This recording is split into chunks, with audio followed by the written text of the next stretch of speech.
মালাকুল মউতকে আল্লাহ পাক জিজ্ঞেস করবেন, কে এখন বেঁচে আছে আর কারা বেঁচে আছে?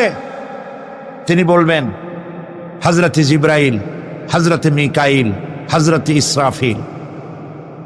আল্লাহ পাক নির্দেশ করবেন, এদের জান কবজ করো। ইসরাফিল, মিকাইল জান কবজ হবে। হযরতে জিবরাইল আমিন শাদীদুল কুওয়া, প্রচন্ড ক্ষমতা আল্লাহ তাকে দান করেছেন, সুবহানাল্লাহ বলেন। দুনিয়ার সব নবীদের কাছে বাণী বহন করে নিয়ে আসছেন পূর্ণ অথেন্টিসিটির সাথে, সুবহানাল্লাহ। আল্লাহ পাক যাকে বলেছেন রূহুল আমিন, নবী করিম সাল্লাল্লাহু আলাইহি ওয়াসাল্লামের মেরাজের রাত্রে যে কথা বলা হয়েছে, ওয়ালাকাদ রাহু বিল উফুকিল মুবিন, পশ্চিম দিক বলয় তিনি যে দেখতে পেয়েছিলেন, তাফসীর বলছে হযরতে জিবরাইলের পূর্ণ আকৃতিতে নবী করিম সাল্লাল্লাহু আলাইহি ওয়াসাল্লাম তাকে দেখতে পেয়েছিলেন। হযরতে জিবরাইল যখন দুনিয়া আসেন, কোন কোন কিতাবে লেখা হয়েছে 600 ডানা আছে তার, 2 ঝাপটায় আকাশ থেকে জমিনে চলে আসেন, সুবহানাল্লাহ। হযরতে জিবরাইলকে আল্লাহ পাক বলবেন তাকে মওত দাও, হযরতে জিবরাইলও বিদায় হয়ে যাবে। আল্লাহ প্রশ্ন করবেন, এখন আর কে বাকি? মান বাকিয়া ইয়া মালাকাল মউত। মালাকুল মউত বলবেন, হে আল্লাহ তাআলা, এখন তোমার সামনে আমি দাঁড়িয়ে আছি, আর কেউ নেই। আল্লাহ পাক বলবেন, মুত ইয়া মালাকাল মউত। আল্লাহু আকবার, মুত ইয়া মালাকুল মউত, মরে যা, মরে যা। মালাকাল মউত মরে চলে যাবে, এরপরে আর কেউ নাই। আল্লাহ রাব্বুল আলামিন এই অবস্থায় কত বছর কত কাল চলে যাবে আল্লাহ পাক ভালো জানেন, কেউ নাই।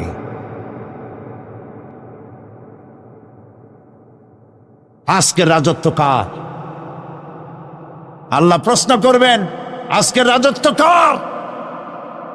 আল্লাহ পাক আওয়াজ দিবেন, বলবেন, আজকের রাজত্ব কার? কোনো জবাব নাই, আকাশের নাই, জমিনের নাই, আকাশও তো নাই, কারো কোনো জবাব নাই। আল্লাহ পাক বলবেন, লিল্লাহি ওয়াহিদুল কাহ্হার। আজ একমাত্র রাজত্ব হচ্ছে পরাক্রমশালী আল্লাহ রাব্বুল আলামিনের। আল্লাহ পাক বলবেন, ইয়া দুনিয়া আইনা শুজারুকি, হে পৃথিবী তোর গাছগুলা কই? ইয়া দুনিয়া আইনা জিবালুকি, হে পৃথিবী তোর পাহাড়গুলা কই? আইনাল জব্বারিন, স্বৈরাচারেরা কোথায়? কারো কোনো জবাব হবে না। আল্লাহ পাক এরপরে আবার মানুষগুলিকে জিন্দা করবে, সুবহানাল্লাহ। ওয়াইজাল কুবুরু বুসিরাত, যা কিছু মাটির মধ্যে লুক্কায়িত ছিল সবগুলি আল্লাহ পাক বের করে নিয়ে আসবেন। হাসরের ময়দান হবে, উপস্থিত হবে সমস্ত মানুষ, কেউ পলায়ে থাকতে পারবে না কোথাও। কুমিরে যারে খাইছে, বাঘে যারে খেয়েছে, আগুনে যারে পোড়াইছে, পানিতে যে পচে গেছে, পোকামাকড়ে যারা খেয়েছে, কোনো পথ নাই। সবাই আল্লাহর দরবারে উঠবে, পায়ে জুতা নাই, মাথায় কাপড় নাই, পরনে কোনো কাপড় চোপড় নাই, উলঙ্গ উলঙ্গিনী। উম্মুল মুমিনিন হযরতে আয়েশা সিদ্দিকা রাদিয়াল্লাহু তাআলা আনহা, নবী করিম সাল্লাল্লাহু আলাইহি ওয়াসাল্লামের জবান মোবারকে এটা শুনে কেঁদে ফেললেন, বললেন, ইয়া রাসূলুল্লাহ, আমারও কি সেই অবস্থা হবে? তিনি বললেন, হ্যাঁ। উম্মুল মুমিনিন বললেন, ইয়া রাসূলুল্লাহ, তখন কি আমার শরম হবে না? আল্লাহর নবী বললেন, কিয়ামতের এই বিভীষিকাময় দৃশ্য দেখে মানুষ মানুষের দিকে তাকাবার কোনো হুঁশ থাকবে না। সব মানুষ উপরের দিকে তাকায় থাকবে, নিচে তাকাবার কারো কোনো ক্ষমতা থাকবে না। মানুষ অস্থির হয়ে যাবে। সেই হাসরের ময়দান, বিচারক আল্লাহ রাব্বুল আলামিন প্রত্যেকটি মানুষকে তার কৃতকর্মের জন্য হিসাব দিতে হবে। আল্লাহ রাব্বুল আলামিন বলেন, পরকালীন জীবনের ব্যবস্থাপনাটা কেমনে হবে শোনো। ইন্নাস সামআ ওয়াল বাসারা ওয়াল ফুআদা কুল্লু উলাইকা কানা আনহু মাসউলা। কিয়ামতের দিন প্রত্যেকটি মানুষকে তার শ্রবণ সম্পর্কে, তার দৃষ্টি সম্পর্কে, আর অন্তঃকরণের কল্পনা সম্পর্কে প্রত্যেকটি ব্যাপারে আল্লাহ পাক জিজ্ঞাসা করবেন। কান দিয়েছিলাম, কি শুনেছ? যা শুনছো তা আমল করেছো কিনা? আমার নিষেধ করা জিনিসগুলি শুনছো নাকি? কানের জবাব দিতে হবে। কান আল্লাহ পাক দিয়েছেন, সুবহানাল্লাহ। আল্লাহ পাক দিয়েছেন কান। এই কান দুটে যার নাই, কান আছে শুনতে পায় না, কত বড় কষ্টে আছে সে। মানুষে চিল্লাই কথা কয়, সে বুঝেই না। আছে না এমন? এই কানের সম্পর্কে প্রশ্ন করা হবে, শ্রবণ সম্পর্কে, দর্শন সম্পর্কে প্রশ্ন করা হবে। যা দেখতে নিষেধ করেছি সেগুলো দেখছো নাকি? এর শুকরিয়া আদায় করেছো নাকি? দুটি চোখ, এর শকর আদায় করা কি সম্ভব ভাই? আদায় করা সম্ভব? এই দুটি চোখ যদি না থাকতো, আমার গর্ভধারিণী মাকে দেখতে পারতাম না। এই সুন্দর চোখ দুটি যদি আল্লাহ না দিতেন, আল্লাহর এই সুন্দর সৃষ্টি দেখা থেকে বঞ্চিত হয়ে যেতাম। আল্লাহকে বলি, মনির, হে বিশাল আকাশের মালিক, তুমি দয়া করে না চাইতে আমাদের শরীরে যা দিছো নিয়ামত, মৃত্যুর আগে সিনায় নিও না। দুটি চোখের শকর আদায় করতে পারবো না। চোখের মধ্যে পানি আছে, কান্নার পানি না, সবসময় চোখে পানি আছে। চোখে আমরা পলক দেই না? কত কুদরত আল্লাহ পাকে। এই পৃথিবীতে দিনে রাতে অসংখ্য পলুয়েশন, রোগ জীবাণু সমানে উঠতেছে। এখন যদি মাইক্রোস্কোপ যন্ত্র এখানে থাকতো, তাহলে দেখতেন এই পরিবেশটা কত দূষিত, কত পলুয়েশন, কত জার। এগুলি নাকের মধ্য দিয়ে পেটে যাচ্ছে, চোখের মধ্যে ঢুকতেছে। ক্রমাগত চোখের ভিতরে ধুলাবালি ঢুকবে, আর পরিষ্কারের কোনো ব্যবস্থা যদি না করা হয়, চোখের দৃষ্টি নষ্ট হয়ে যেতে পারে। এই জন্য আল্লাহ রাব্বুল আলামিন চোখের ভিতরে মেডিসিন রূপী এক প্রকারের পানি রেখেছেন, আর অটোমেটিক চোখের পাতা ওঠা নামা করে প্রতি মুহূর্তে চোখকে ক্লিন করে দিতেছে। এই চোখ সম্পর্কে আল্লাহ রাব্বুল আলামিন প্রশ্ন করবেন, অন্তঃকরণ সম্পর্কে প্রশ্ন করবেন। জবাব দেওয়া সেদিন বড়ই কঠিন হয়ে যাবে। এই জন্য আল্লাহ রাব্বুল আলামিন দুনিয়াবাসীকে সতর্ক করে দিচ্ছেন। তিনি আরো বলছেন, ওয়ালাকাদ খালাকনাল ইনসানা ওয়া না'লামু মা তুওয়াসবিসু বিহি নাফসু ওয়া নাহনু আকরাবু ইলাইহি মিন হাবলিল ওয়ারিদ। মানুষ সৃষ্টি করেছি আমি, তার অন্তঃকরণে কি চিন্তা হয়, কি কল্পনা হয় তাও জানি আমি। আর আমি আমার বান্দার যেই সাহারাগের উপরে মাথাটা খাড়া আছে, বিজ্ঞানীরা খুঁজে পাচ্ছে। আল্লাহ পাক মানুষের গলায় একটা টেপ রেকর্ডার লাগাই দিয়েছেন, সুবহানাল্লাহ বলেন। সেই টেপ রেকর্ড আমার এই যে বক্তৃতা ভিডিওতে ধারণ করা হচ্ছে, টেপে ধারণ করা হচ্ছে। এই বুদ্ধিগুলি কে দিছে? আরে ভাই, কথা বলবেন তো আল্লাহর নাম জোরে না। এই বুদ্ধি কে দিয়েছেন? যে আল্লাহ বুদ্ধি দিয়ে আপনার আমার কথা রেকর্ড করাইতে পারে, সে আল্লাহ পাক। আপনাদের আমার সাথে অদৃশ্য একটি টেপ রেকর্ড গলার মধ্যে ঝুলায় রাখছেন, এটা বিশ্বাস করবেন না? আব্দুল মুত্তালিব নবী করিম সাল্লাল্লাহু আলাইহি ওয়াসাল্লামের কি হয়? দাদা। উনি দেখা করতে চাইলেন আব্রাহার সাথে, আব্রাহা পারমিশন দিলেন, তিনি ঢুকলেন, তাকে বসতে সম্মানের জায়গা দেওয়া হলো, কুরাইশদের নেতা তিনি। আব্রাহা বললেন, বলেন আপনি কি বলবেন? আব্দুল মুত্তালিব বললেন, আমি জানতে পেরেছি যে তোমার সৈন্যরা আমার জনগণের এবং আমার উট দুম্বা ভেড়া সমানে দখল করতেছে, জবাই করতেছে আর পাইকারি ধরে খাইতেছে, এগুলি সব ধরে নিয়ে আসছে। আমি তোমার কাছে এটা বলতে আসছি, তোমার সৈন্যদেরকে বলো আমাদের উট টুট যা ধরছে ছাগল ভেড়া সব যেন ছেড়ে দেয়। আপনারা কই যে আশ্চর্য কথা, আমি মনে করেছিলাম যে তুমি কাবা শরীফ ভাঙতে আসছি আমি, আমারে অনুনয় বিনয় করে তুমি বলবা যে কাবা ঘর রক্ষা করো, তুমি ভাঙবো না, তা না কই তুমি তোমার গরু ছাগল উঠ বেড়া, তোমার কাছে কি কাবার চাইতে উঠ বেড়া ছাগলের দাম বেশি?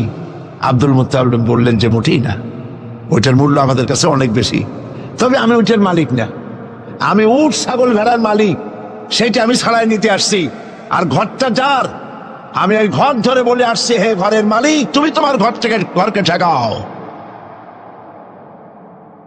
আল্লাহ পাক তখন ঘর ঠেকাই দিছিলেন, কারণ এই ঘর ঠেকাবার মতো কোনো লোক তখন ছিল না।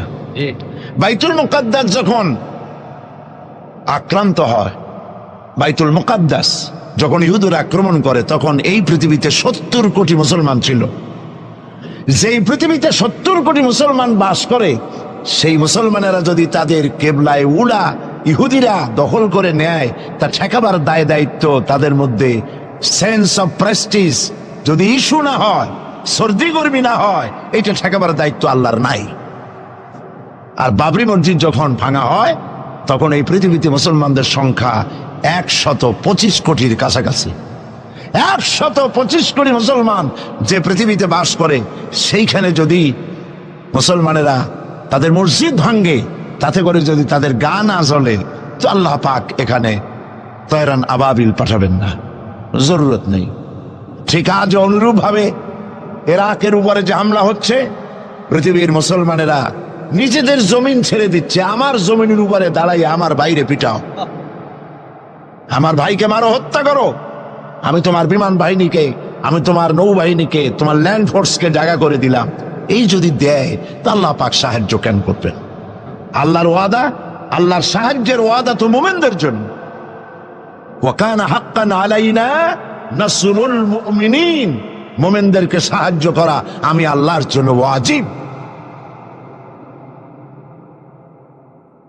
আল্লাহ রাব্বুল আলামিন কোরআনে কারীমের মধ্যে বলেছেন, ওয়ালা তাহিনু ওয়ালা তাহজানু ওয়া আনতুমুল আলাউনা ইন কুনতুম মুমিনিন। কোনো ভয় নাই, কোনো চিন্তা নাই, যদি মুমিন হও আমি আল্লাহ তোমাদেরকে বিজয় দান করব। ইজা ফাতাশ শারত ফাতাল মাশরুত, শর্ত যদি পালন করা না হয়, ওয়াদা পূরণ হবে না। শর্ত হচ্ছে মুমিন হও, আল্লাহ বলছেন আমি সাহায্য করব। আমরা কি মুমিন হইতে পারছি? জবাব চাই, মুমিন হইতে পারছি? নিজের বুকের কাছে হাত দেন, নিজের কলবের কাছে, নফসের কাছে প্রশ্ন করুন। আল্লাহ যে মুসলমান চান, রসুল যে মুসলমান চান, যে কোয়ালিটির, আমি কি সেই কোয়ালিটি, সেই রিকোয়ারমেন্ট আমি কি ফুলফিল করতে পেরেছি? মন থেকে একটা নেগেটিভ জবাব আসবে, মন বলবে না এখনো হইতে পারো নাই। দাড়ি, টুপি, জামা, হজ, নামাজ হয়তো সবই ঠিক আছে, নামাজ পড়তে পড়তে হয়তো কপালে দাগও লেগেছে, কিন্তু মুমিন হওয়ার জন্য যেটা প্রয়োজন ছিল সেটা এখনো হয় নাই। এই জন্য আমি মাঝে মধ্যে দুঃখ করে বলি, মরা মানুষ তো জিন্দা হইতে পারে না, ঠিক কিনা? কিন্তু কোন মরা মানুষ যদি জিন্দা হইতে পারতেন, এমন কোন সিস্টেম যদি থাকতো, আর একজন সাহাবী যদি জিন্দা হতে পারতেন, আর আমাদেরকে যদি দেখতেন, আমাদের আমালগুলি যদি দেখতেন, চিৎকার দিয়ে বলতেন আল্লাহর কসম, মুহাম্মদ সাল্লাল্লাহু আলাইহি ওয়াসাল্লাম রক্ত দিয়ে, সাহাবায়ে কেরাম জীবন দিয়ে যে মুসলমান তৈরি করে গেছিলেন, এরা সেই মুসলমান না। আমাদের ইসলাম শুধু মসজিদের মধ্যে, আমরা যে মুসলমান তার পরিচয় শুধু মসজিদের মধ্যে। মসজিদ থেকে বেরিয়ে যাওয়ার পর আমার আচরণ আর হিন্দুর আচরণ আর খ্রিস্টানের আচরণের মধ্যে, ইহুদির আচরণের মধ্যে কোনো পার্থক্য আছে কি? বরং আমি তো আরো বাড়িয়ে বলবো, এক ধাপ এগিয়ে। এই পৃথিবীতে যদি চ্যালেঞ্জ হয়, কম্পিটিশন হয়, পৃথিবীতে সব থেকে বেশি মিথ্যে কথা কারা বলে? জবাব রূঢ় হলো বাস্তব। জবাবটা হচ্ছে মুসলমানেরাই। ওজনে কম দেয় কারা বেশি? মুসলমান। খাদ্যে ভেজাল দেয় কারা বেশি? মুসলমান। তাহলে আল্লাহর রহমত আমরা কেন পাবো?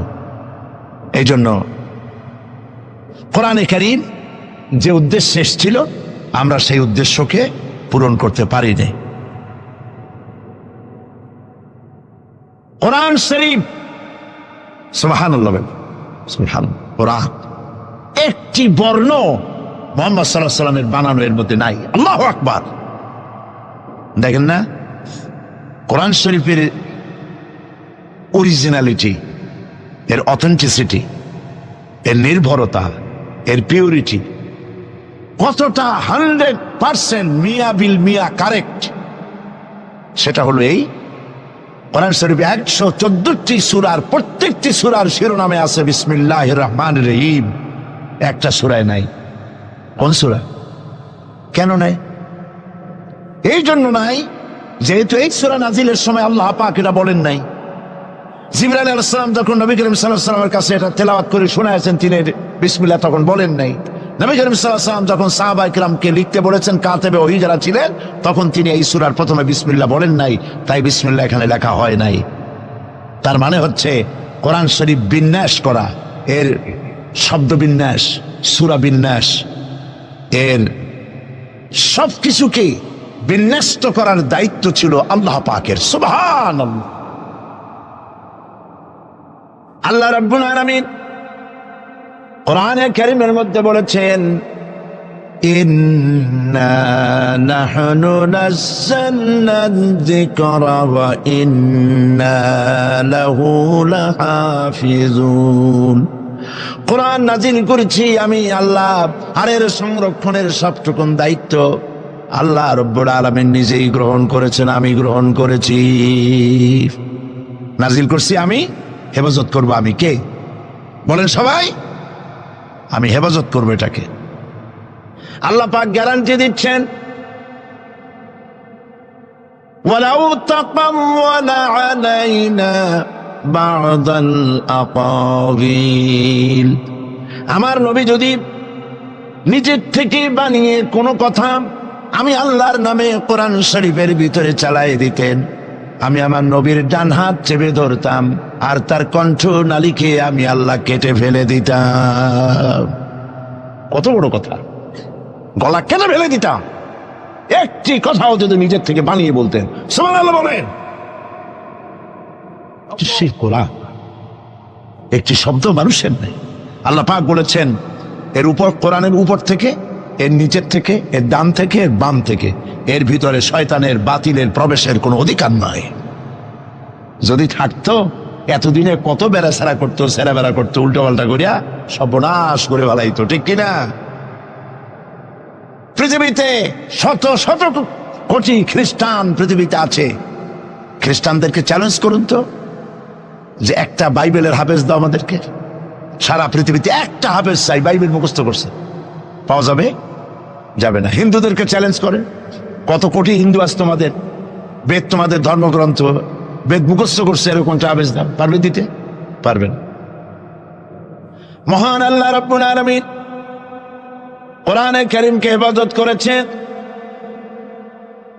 সূরা কমরের মধ্যে রাব্বুল আলামিন বলেছেন, ওয়ালাকাদ ইয়াসসারনাল কুরআনা লিযিকরি ফাহাল মিন মুদ্দাকির। আল্লাহ পাক বলেন, অবশ্যই কোরআনে কারীমকে আমি মানুষের কাছে মুখস্থ করার জন্য আর বোঝার জন্য সহজ করে দিয়েছি। মুখস্থ করাও সহজ আর বোঝাও সহজ। কিন্তু দুর্ভাগ্যজনক সত্য আরেকটি কথা আছে, সেটা হলো এই, মুসলমান দাড়িওয়ালা টুপিওয়ালা আল্লাহর মসজিদের ভেতরে বসে এক শ্রেণীর মুসলমানেরা বলে, কোরআন বোঝা আমাদের কাম না, আমরা পাবলিক, আমরা কোরআনের বুঝবো কি? কোরআন বুঝবে আলেমেরা। অবশ্য এই রকমের লোক নারায়ণগঞ্জে নাই, বিভিন্ন জেলায় আছে। কোরআন আমরা বুঝবো না, বিশাল ব্যাপার। আল্লাহর কোরআন, এর আমরা বুঝবো কি? এই কথাটা শয়তানের একটি ওয়াসওয়াসা, এই কথাটি শয়তানের মারাত্মক ওয়াসওয়াসা। আল্লাহ খান কোরআন দিছেন খালি মৌলানা মৌলবীদের বুঝাবার জন্য, আর কেউ এটা বুঝবে না। আল্লাহ পাক বলছেন আমি মানুষের জন্য কোরআন বোঝা সহজ করেছি, চেষ্টা করো, বুঝতে চেষ্টা করো। কোরআন শরীফ দুইটা জিনিস, একদিকে বোঝা সহজ, মুখস্থ করাও সহজ। আমার কাছে হাফেজ আমি পেয়েছি 8 বছরের বাচ্চা কোরআন শরীফ মুখস্থ করছে। আজকে পত্রিকা দেখলাম একটা ছোট্ট মেয়ের ছবি, 7 বছরে কোরআন শরীফ মুখস্থ করেছে, কোন মৌলানা সাহেবের ছেলে, তার মাও হাফেজ বাবাও হাফেজ। 7 বছরের ছোট্ট বাচ্চা 30 পারা করেছে। আপনি কি মনে করেন, পাগলামি মনে করেন এত বড় কোরআন শরীফ মুখস্থ করা? 7 বছরের বাচ্চা কোরআন মুখস্থ করছে। আমার কাছে মনে হলো যেন আটলান্টিক মহাসাগর আল্লাহ ঝিনুকের মধ্যে ঢুকাই দিছে। এই যে শরফুদ্দিন খলিফা নাকি একটা ছোট্ট বাচ্চার একটা ক্যাসেট বেরিয়েছে না, তানজানিয়া। লোকেরা বলে, খুব আশ্চর্য হয়ে যায় যে কেউ কেউ তো বলে যে এগুলি কম্পিউটার দিয়ে বানাইছে। যারা আল্লাহর কুদরত বিশ্বাস করে না তারা এরকম বলে।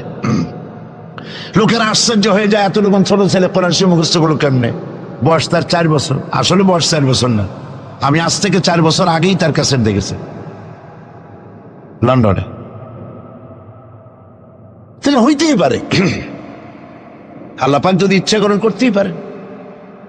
চিন্তা করে দেখেন না, একটা লোক 40 বছর পর্যন্ত লেখাপড়া জান, লিখতেও পারেন না, পড়তেও পারেন না, নামও সই করতে পারেন না, কোন রাজনৈতিক ব্যক্তিদের সাথে ওঠা বসা করেন নাই, কোন কবি সাহিত্যিকদের সাথে ওঠা বসা করেন নাই।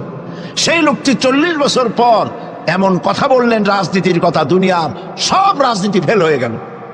অর্থনীতির ব্যাপারে, সমাজনীতির ব্যাপারে এমন সব কথা বললেন, দুনিয়া ফেল। 40 বছর যিনি লেখা জানেন না, পড়া জানেন না, লিখতে জানেন না, পড়তে জানেন না, কে তিনি? সাল্লাল্লাহু আলাইহি ওয়াসাল্লাম। তো আল্লাহ পাক কেন পারবেন না? মরা গাছ দিয়ে ফুল ফুটাই দিতে পারেন, মরুভূমির ভিতরে পানির প্রস্রবণ ঘটিয়ে দিতে পারেন, আমিরকে ফকির করতে পারেন, ফকিরকে আমির করতে পারেন। এই তো আল্লাহ। যালিকুমুল্লাহু রাব্বুকুম, ইনি হচ্ছেন তোমার আমার রব। সুবহানাল্লাহি ওয়া বিহামদিহি। কোরআনে কারীমকে একদিকে মুখস্থ করা সহজ, আর মুখস্থ করার জন্য একটি সিস্টেম কোরআন শরীফের মধ্যে আছে, চিন্তা করলে যেগুলি পাওয়া যায়। সেটা হলো এই যে কোরআন যদি কেউ তাড়াতাড়ি পড়ে মনে হবে যেন প্রবন্ধ পড়তেছি, আর যদি থেমে থেমে পড়ে তাহলে মনে হবে যেন কবিতা পড়তেছি। সুবহানাল্লাহ। প্রত্যেকটা লাইনে লাইনে মিল, ছন্দের আকারে। কোরআন শরীফ পৃথিবীর সমস্ত সাহিত্যে মানকে ছাড়িয়ে এত উপরে গিয়েছে যেই মান পর্যন্ত পৃথিবীর কোন সাহিত্য কিয়ামত পর্যন্ত পৌঁছতে পারবে না। এর ফাসাহাত, এর বালাগাত, কোরআন শরীফের সাহিত্যিক মান চিরকালের জন্য কালজয়ী, এর পাশেও কেউ দাঁড়াইতে পারবে না। সুবহানাল্লাহ। কি পাগল ছাগল হাবিজাবি নবীয়তের দাবি করে। আচ্ছা, নবীর দাবি করলে তো তার কাছে ওহী আসতে হবে। এই যে ছাগল পাগল যেগুলা নবীর দাবি করলো, নবী করিম সাল্লাল্লাহু আলাইহি ওয়াসাল্লাম ইন্তেকালের পরে 30 জন মিথ্যাবাদী নবুয়তের দাবি করবে, ঠিক না? তো নবী হইতে হইলে 3টা শর্ত লাগে। একটা হলো ওহী আসতে হবে, মুজিজা থাকতে হবে, আর চরিত্র। নবীর কপালে লেখা থাকে না যে উনি নবী, বুকের উপরেও লেখা থাকে না যে ইনি নবী। চরিত্র দিয়েই প্রমাণ হয় ইনি কোনো সাধারণ মানুষ নন, ইনি আল্লাহর নবী। সুবহানাল্লাহ। তাই তো হযরতে নবী করিম সাল্লাল্লাহু আলাইহি ওয়াসাল্লাম যখন হযরত খাদিজা রাদিয়াল্লাহু তাআলা আনহার কাছে যখন দ্বীনের দাওয়াত দিলেন, কালেমার দাওয়াত দিলেন, 1 সেকেন্ডও তিনি দেরি করেন নাই। চিন্তা করেন না, আপনি নিজেকে বহুত ফেরেশতা রূপে আপনি বলতে পারেন যে আমি একেবারে অ্যাঞ্জেলিক ক্যারেক্টারের লোক, ফেরেশতা চরিত্রের মানুষ। বাইরে গিয়ে বহুত কথা বলতে পারেন, এমনকি বাইরে গিয়ে অনেক মুরিদও বানাইতে পারেন। পীর সাহেবদেরকে জিজ্ঞেস করা উচিত যে আপনার বউ আপনার কাছে মুরিদ হয়েছে কিনা। বউ মুরিদ করে এত সহজ না। একজন পীরেরই দেখছিলাম একটা বইয়ের মধ্যে গল্প, বউ তাকে পীর মানতেই চায় না, বহুত চেষ্টা করছে মুরিদ বানাবার জন্য, পারেনি। একদিন বউকে কেরামতি দেখাবার জন্য সে রান্না করতেছিল বাইরে, ওইটার উপর দিয়ে সে উড়ে গেল। এরপরে সে নামলো, বউ তাকে দেখে বলে, দেখছো তুমি তো পীরগিরি করো, এই যে একটা লোক কেবলমাত্র পাগড়ি বাঁধতে মাথার উপর দিয়ে উড়ে গেল, তুমি কি এরকম পারো? আরে বেটি, আমি তো উড়ে গেলাম, তোমার দেখাবার জন্য তুমি বিশ্বাস করো না। ও, সেই জন্য তো একটু কাইত হয়ে গেছো, সোজা হয়ে যেতে পারো নাই। বউ তো তার স্বামীর জন্য জীবন দিতে পারে, তার ভালোবাসা সবটা উজাড় করে দিতে পারে, কিন্তু ঈমান আনা সহজ নয়। যেহেতু বউ, আপনি সবাইকে ফাঁকি দিতে পারবেন, আপনার স্ত্রীকে কখনো ফাঁকি দিতে পারবেন না। আপনি কোথায় যান, কত রাত্রে বাড়ি ফেরেন, কার সঙ্গে টেলিফোনে কথা বলেন, আপনার ইনস অ্যান্ড আউট, ভেতর এবং বাইরের সব সূর্যের মতো পরিষ্কার আপনার স্ত্রীর কাছে। এই জন্য নবী করিম সাল্লাল্লাহু আলাইহি ওয়াসাল্লাম বলেছেন, তোমাদের মধ্যে উত্তম সেই ব্যক্তি যে ব্যক্তি তার স্ত্রীর কাছে উত্তম। আমি আমার স্ত্রীদের কাছে উত্তম ব্যক্তি। সুবহানাল্লাহ। হযরত নবী করিম সাল্লাল্লাহু আলাইহি ওয়াসাল্লাম তিনি যখন হযরতে খাদিজাকে যখন দ্বীনের দাওয়াত দিলেন, কালেমার দাওয়াত দিলেন, বললেন এক আল্লাহর ইবাদত করো, আমারে শেষ জামানার নবী হিসাবে মেনে নাও, আখেরি নবী হিসাবে আমাকে মেনে নাও। হযরতে খাদিজা এক মুহূর্ত দেরি করেন নাই, সঙ্গে সঙ্গে পড়েছেন লা ইলাহা ইল্লাল্লাহু মুহাম্মাদুর রাসূলুল্লাহ। জোরে পড়েন লা ইলাহা। নারায়ণগঞ্জের মতো জায়গা, মাহফিল করবেন তো বড় খয়রাত করতে নামবেন, ছোট্ট বাটি নিয়ে নামবেন কেন? বিরাট ঝুলি নিয়ে নামেন। কেউ তো বেশি দিলে তখন নেবেন কি করে? এই জন্য আপনি যেমন ব্যবস্থা করবেন সেরকম। আমরা তো আরামে বক্তৃতা শুনতেছি, আর ইরাকের মুসলমানদের ঘুম হারাম হয়ে গেছে, খাবার নাই।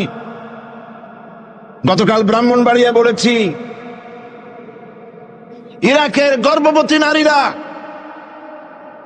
তারা ডাক্তার সরকারের কাছে দাবি জানাইছিল যুদ্ধের একদিন আগে, বলছিল আমাদেরকে অপারেশন করে বাচ্চাগুলো বের করে দাও। আমেরিকার কাফেরদের বিরুদ্ধে লড়াই করে শহীদ হয়ে মরতে চাই।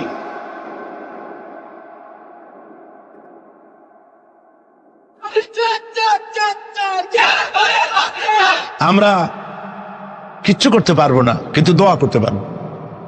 কি করতে পারবো? তবে দোয়া কবুল হোক আর না হোক এই নিয়ে তাড়াহুড়ো করবেন না। অনেকে মনে করে দোয়া তো করছিলাম, আফগানের জন্য হয়েছে কি? এই জাতীয় কথা বলা ইমানের বিপরীত, ইমানের খেলাফ। আপনার দোয়া কবুল করতে আল্লাহ বাধ্য নন। ফাআলুল লিমা ইউরিদ, যা খুশি তাই করেন। সুবহানাল্লাহ বলো। এই দোয়া যে করি, এই দোয়া কবুল আজ হবে, কাল হবে, অথবা 5 বছর 10 বছর পরে হবে, অথবা কবুল যদি না হয়, শাহনশাহ রব্বুল আলামিনের দরবারে দোয়া করা হয়েছে, এজন্য আল্লাহ পাক কিয়ামতে মর্যাদা বৃদ্ধি করে দিবে। দোয়া করতেই হবে, দোয়া ছাড়া পথ নাই। কাজে বসবেন, হাঁটাহাঁটি করা ঠিক না। হযরতে খাদিজাতুল কুবরা রাদিয়াল্লাহু তাআলা আনহা ঈমান এনে কালেমা পড়ে বললেন কি জানেন? বললেন আবাল কাসেম, হে কাসেমের পিতা, হে কাসেমের পিতা, আমি বিগত 15টি বছর আপনার সাথে ছিলাম স্ত্রী হিসেবে। আমি আপনার মধ্যে যে আচরণ দেখেছি, যে আখলাক দেখেছি, এটা কোনো সাধারণ মানুষের হতে পারে না। আপনি অবশ্যই আল্লাহর নবী, বিন্দুমাত্র সন্দেহ আমার নাই। সুবহানাল্লাহ। প্রিয় ভাই সব, সেই নবীদের জন্য 3টি শর্তের কথা বলেছিলাম। একটা হলো ওহী, একটা মুজিজা, একটা উন্নত মানের চরিত্র। ওহী ছাড়া নবী হওয়া যায় না। এই কোরআন সর্বশেষ ওহী মুহাম্মদ সাল্লাল্লাহু আলাইহি ওয়াসাল্লামের পরে। এরপরে আল্লাহর কোন ওহী আসবে না, একটা শব্দ আসবে না পৃথিবীর মানুষের জন্য। কমপ্লিট করে দেওয়া হয়েছে। আল ইয়াউমা আকমালতু লাকুম দীনাকুম ওয়া আতমামতু আলাইকুম নি'মাতি ওয়া রাদিতু লাকুমুল ইসলাম দীনা। এটাকে কমপ্লিট করা হয়েছে আল্লাহর পক্ষ থেকে। পৃথিবীর মানুষের জন্য আর একটি শব্দ প্রয়োজন নাই। বিজ্ঞানের আবিষ্কার যত বাড়ুক, কোরআন শরীফের কিচ্ছু তাতে আসে যায় না। যদি কোন আহাম্মক বলে যে বর্তমান হলো বিজ্ঞানের যুগ, কোরআন নাজিল হয়েছে কত বছর আগে? ১,৫০০ বছর আগে কোরআন নাজিল হয়েছে, সেই যুগের কোরআন। আর এখন মডার্ন যুগ, এখন কি এগুলি চলে? আরে বাবা, তোমার বিজ্ঞান ফেলের সামনে। বিজ্ঞানের থিওরি হচ্ছে, বিজ্ঞানের একটি থিওরি এই যে বিজ্ঞানের কোন থিওরি ফাইনাল নয়। আজকে এক বিজ্ঞানী এক কথা বলে, কালকে আরেকজন আরেক কথা বলে। একদিন তো ডারউইন বলেছে এই মানুষগুলো মানুষ না, সবগুলা বান্দর। ও নিজেও বান্দর। বান্দর কেন? মানুষের নাকি দেখা যায় বান্দরের মতো। আচ্ছা বলেন, বান্দর আমার মামু হয়, শিম্পাজি আমার নানা, ওরাং ওটাং দাদা, এই বলে এর মধ্যে কোনো গৌরব আছে? এর মধ্যে কোনো গৌরব আছে? কোনো গৌরব নাই। ডারউইনের গোষ্ঠী বান্দরের গোষ্ঠী হইতে পারে, কিন্তু আমরা বান্দরের গোষ্ঠী না। আমরা আসছি আদম থেকে, আদম আসছে মাটি থেকে। সুবহানাল্লাহ। ওই সময় সে বলছিল, আমি চিন্তা করছি যে কয় বোতল খাইয়া এরকম লিখতে পারে। ওই সময় সে বলছে মানুষ বান্দর জাতি। এরপরে যারা পৃথিবীতে বিজ্ঞানী, তার সমকালীনের পরপরই যারা এসছে, তারা রিসার্চ করে বলেছে এই ডারউইনের এই কথা হলো একটা বান্দরামি, এটা ঠিক না। কারণ মানুষ যদি বান্দরের জাত হয়, তাহলে বান্দর তো পৃথিবী থেকে বিলুপ্ত হয় নাই, এখনো পৃথিবীতে বহুত বান্দর আছে। এই বান্দর গুলা, আমরা তো একটা বান্দর এরকম দেখলাম না যে কোমর পর্যন্ত মানুষের মতো হয়ে গেছে। আরো কিছু ভালো করে খাওয়াইলে তাড়াতাড়ি করে মানুষ হয়ে যাবে। অর্ধেক মানুষের মতো হয়েছে, 12 মানুষের মতো হয়েছে, অথবা মানুষ এই মাত্র হয়ে গেল বান্দর থেকে লেস খসে গেছে। এরকম হয়েছে কোথাও? কোন জিনিসের সাথে কোন জিনিসের সিমিলারিটি থাকলে এইটা ওইটার বংশের, এটা কি করে বলা যায়? তো এরকম বলেছে কেন তারা? মন যা বলেছে তাই বলেছে।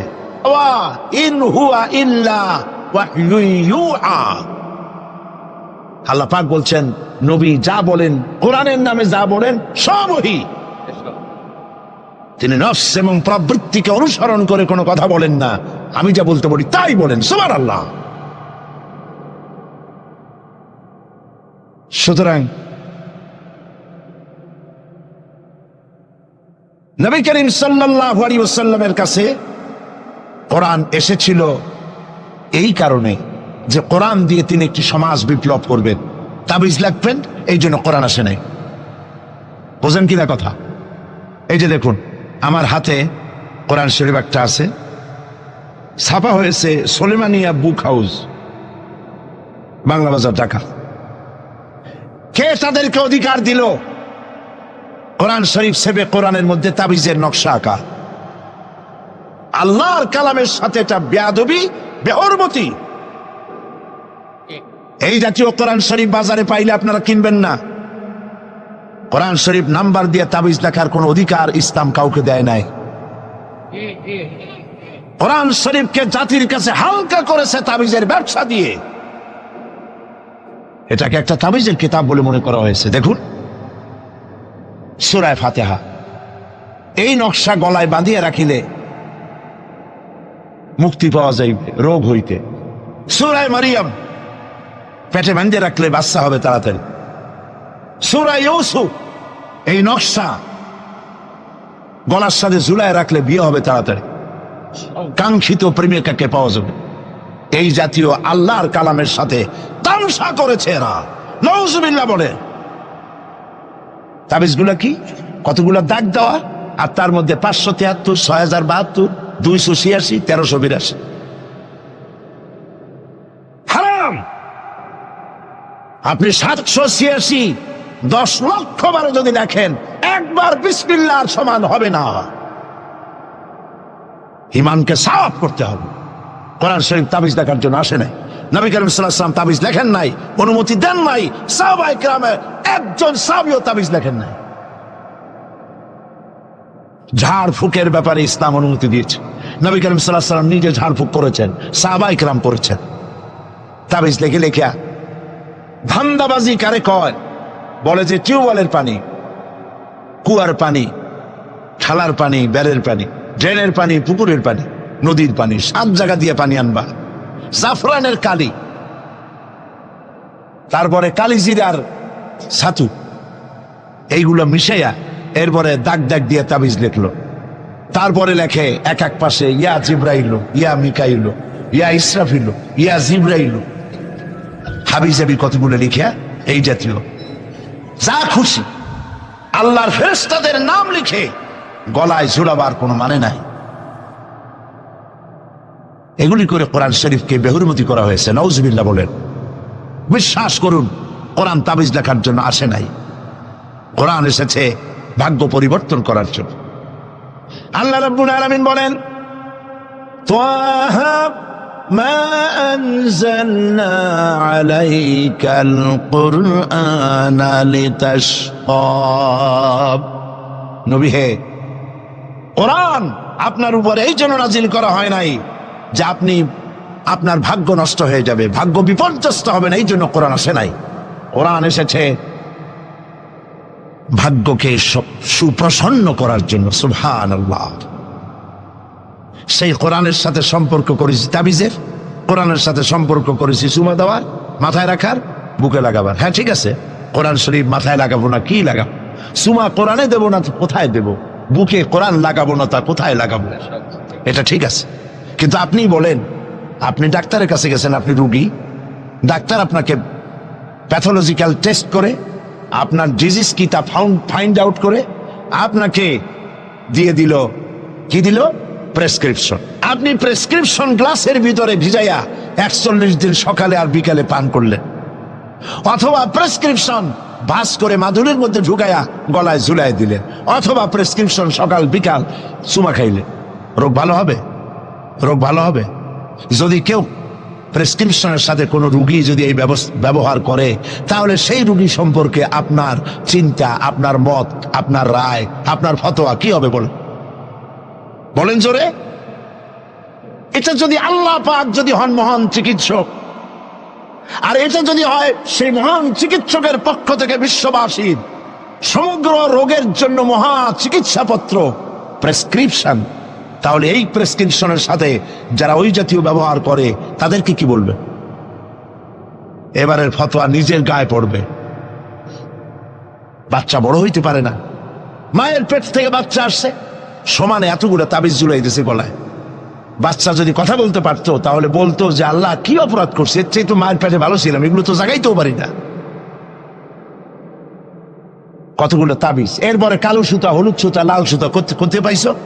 আজমির শরীফ থেকে আনছি, হারাম। পীর সাহেবদের কাছে যাওয়া হয় আর তারা ফু দিয়া সুতায় গিরে গিরে দিয়ে দেয়, হারাম। কেন সুতায় গিরে দিবেন?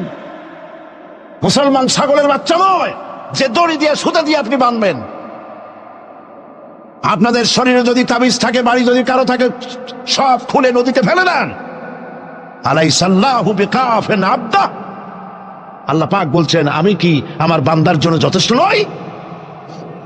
আলাইসাল্লাহু বিকাফিন আবদা, আমি আল্লাহ আমার বান্দার জন্য যথেষ্ট নই? চিল্লায় বলেন অবশ্যই যথেষ্ট। ওয়াইজা সাআলতা ফাসআলিল্লাহ ওয়াইজা ইসতাআনতা ফাসতাইন বিল্লাহ, যা বলার এক মহান সত্তার কাছে বলো, যা চাওয়ার এক মহান সত্তার কাছে চাও। তিনি কে? তিনি হচ্ছেন আল্লাহ পাক। সুবহানাল্লাহ বলেন, সুবহানাল্লাহ। প্রিয় ভাই সব, যারা মাজারে যায়, ওই যে মাজার আছে সিলেট শাহজালালের রহমতুল্লাহ আলাইহির মাজার, আজমিরে আছে খাজা মুঈনুদ্দিন চিশতি রহমতুল্লাহ আলাইহির মাজার, বাগদাদে আছে হযরত বড় পীর মহিউদ্দিন আব্দুল কাদের জিলানী রহমতুল্লাহ আলাইহির মাজার। বাংলাদেশ থেকে লোকেরা তাদের পয়সা করিয়ে আছে, সব জায়গায় যায়। কেন যায়? 15 বছর বিয়ে করছে, বাচ্চা হয় না, মামলা করেছে হাইকোর্ট, সুপ্রিম কোর্ট, সব জায়গায় বেকায়দা। ব্যবসা করে, খালি লাল বাতি জ্বলে, ওষুধপত্র খায়, রোগ ভালো হয় না, চলে গেল মাজারে। একটু সময়ের জন্য কমন সেন্সের কমন বাদ দিয়া শুধু সেন্স দিয়ে চিন্তা করে, যার কাছে আপনি আপনার অভিযোগ বলতে গেছেন, এই 3 জন অলির কথাই ধরি, বাকিদের পরে ধরি। ওনাদের মাতৃভাষা কি? শাহজালাল রহমতুল্লাহ আলাইহির মাতৃভাষা কি? আরবি। বলেন কি? আরবি। ইয়েমেন থেকে তিনি এসেছিলেন, আরবি। খাজা মুঈনুদ্দিন চিশতি রহমতুল্লাহ আলাইহির মাতৃভাষা আরবি। হযরতে বড় পীর আব্দুল কাদের জিলানী রহমাতুল্লাহ আলাইহির মাতৃভাষা আরবি। আপনি গিয়ে বাংলায় বললেন, খাজা বাবা আমার তো 15 বছর বিয়ে করছি, বাচ্চা মোটে হয় না, এখন করবো কি? আপনার কথা খুব বুঝছেন তিনি, তাই না? খুব বুঝেছেন। গেল 1 নম্বর মিসফায়ার। 2 নম্বরে, আপনি যে কবরের কাছে গিয়ে এই কথাগুলি বলছেন, তিনি যে কবরে আছেন তার গ্যারান্টি কি? ওখানে তো তিনি নাও থাকতে পারেন। সাধারণ এমপি মন্ত্রী কোন জেলায় যদি যায়, সরকারের মেহমানখানা আছে, নাম কি? Circuit house. মেহমান যে আন্দাজের, সরকারের তেমন ব্যবস্থা আছে, ডাকবাংলা আছে, রেস্ট হাউস আছে, সার্কিট হাউস আছে, ঠিক না? 2 রকমের মেহমান। এক প্রকার হলো ভিআইপি, আর এক প্রকার হচ্ছে নিকৃষ্ট, চোর ডাকাত। এরাও সরকারের মেহমান। চোর ডাকাত, মুচ্ছা বদমাস, সন্ত্রাসী, ওরা যদি মেহমান হয়ে পুলিশে, এদের ধরবে কারা? এই মেহমানদের ধরবে পুলিশে, ধরে নিয়ে ওদের জন্য মেহমান খানা হলো হাজত। হাজতের মধ্যে থুয়ে দিবে, কনভিক্টেড হলে পরে জেলখানার মধ্যে ঢুকাই দেবে, ঠিক কিনা? আর যদি এমপি হয়, মন্ত্রী হয়, প্রধানমন্ত্রী হয়, তা থাকার জন্য প্রত্যেকটা জেলায় গভর্নমেন্ট সার্কিট হাউস করে রেখেছে। এই সব মন্ত্রী প্রধানমন্ত্রীর চাইতে ওলিউল্লাহ, আল্লাহর ওলি যারা, তাদের মর্যাদা আল্লাহর কাছে অনেক বেশি। তারা ইন্তেকাল করবেন আর আল্লাহ ওই মাটির মধ্যে ভালাইতে হবে। আল্লাহর কোনো রেস্ট হাউস থাকতে নাই, আল্লাহর কোনো গেস্ট হাউস থাকতে নাই। হয়তো তিনি কবরে নাই, গেস্ট হাউসে তিনি আরাম ফরমাচ্ছেন। 2 নম্বর মিসফায়ার। 3 নম্বরে, কবরে যদি থাকেও তখন তিনি ঘুমে আছেন না চেতনা আছেন? যদি ঘুমের মধ্যে থাকে তাহলে 3 নম্বর মিসফায়ার, কোনো কামে লাগলো না। এই জন্য চাইতে হবে এমন মহান সত্তার কাছে যিনি কখনো ঘুমান না। লা তাখুযুহু সিনাতুন ওয়ালা নাওম, যার ঘুমও নাই, তন্দ্রাও নাই। কে তিনি? চিল্লায় বলুন।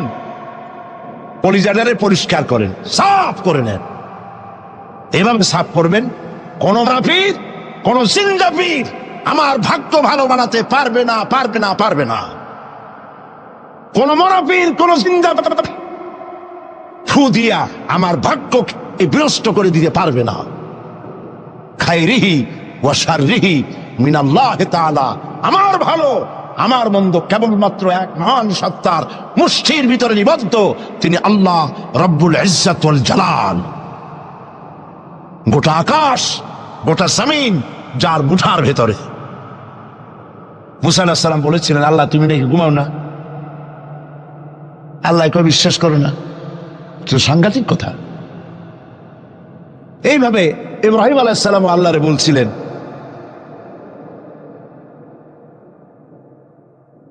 রব্বি আরিনি কাইফা তুহিয়াল মাউতা, আল্লাহ তুমি মরাকে জিন্দা করো কেমনে? আল্লাহ কয় আওয়ালাম তুমিন, বিশ্বাস করো না? ইব্রাহিম আলাইহিস সালাম কাঁপে গেছেন। তিনি সাথে সাথে বললেন বালা। তিনি কিন্তু নাম বলতে পারতেন, যদি নাম বলতেন তো ভুল হইতো না। তো নাম আর বালার সমর্থবদ, তিনি বলতেন হ্যাঁ, কিন্তু নাম বলেন নাই, বলেছেন বালা। সাথে সাথে একটু দেরি করেন নাই। আল্লাহ প্রশ্ন করেছেন, কত বড় লোভ পয়গম্বরের জন্য, আওয়ালাম তুমিন, বিশ্বাস করো না যে আমি মরারে চিন্তা করতে পারি? ইব্রাহিম আলাইহিস সালাম বললেন বালা। এর অর্থ হচ্ছে হয় নট, কেন নয়, অবশ্যই বিশ্বাস করি।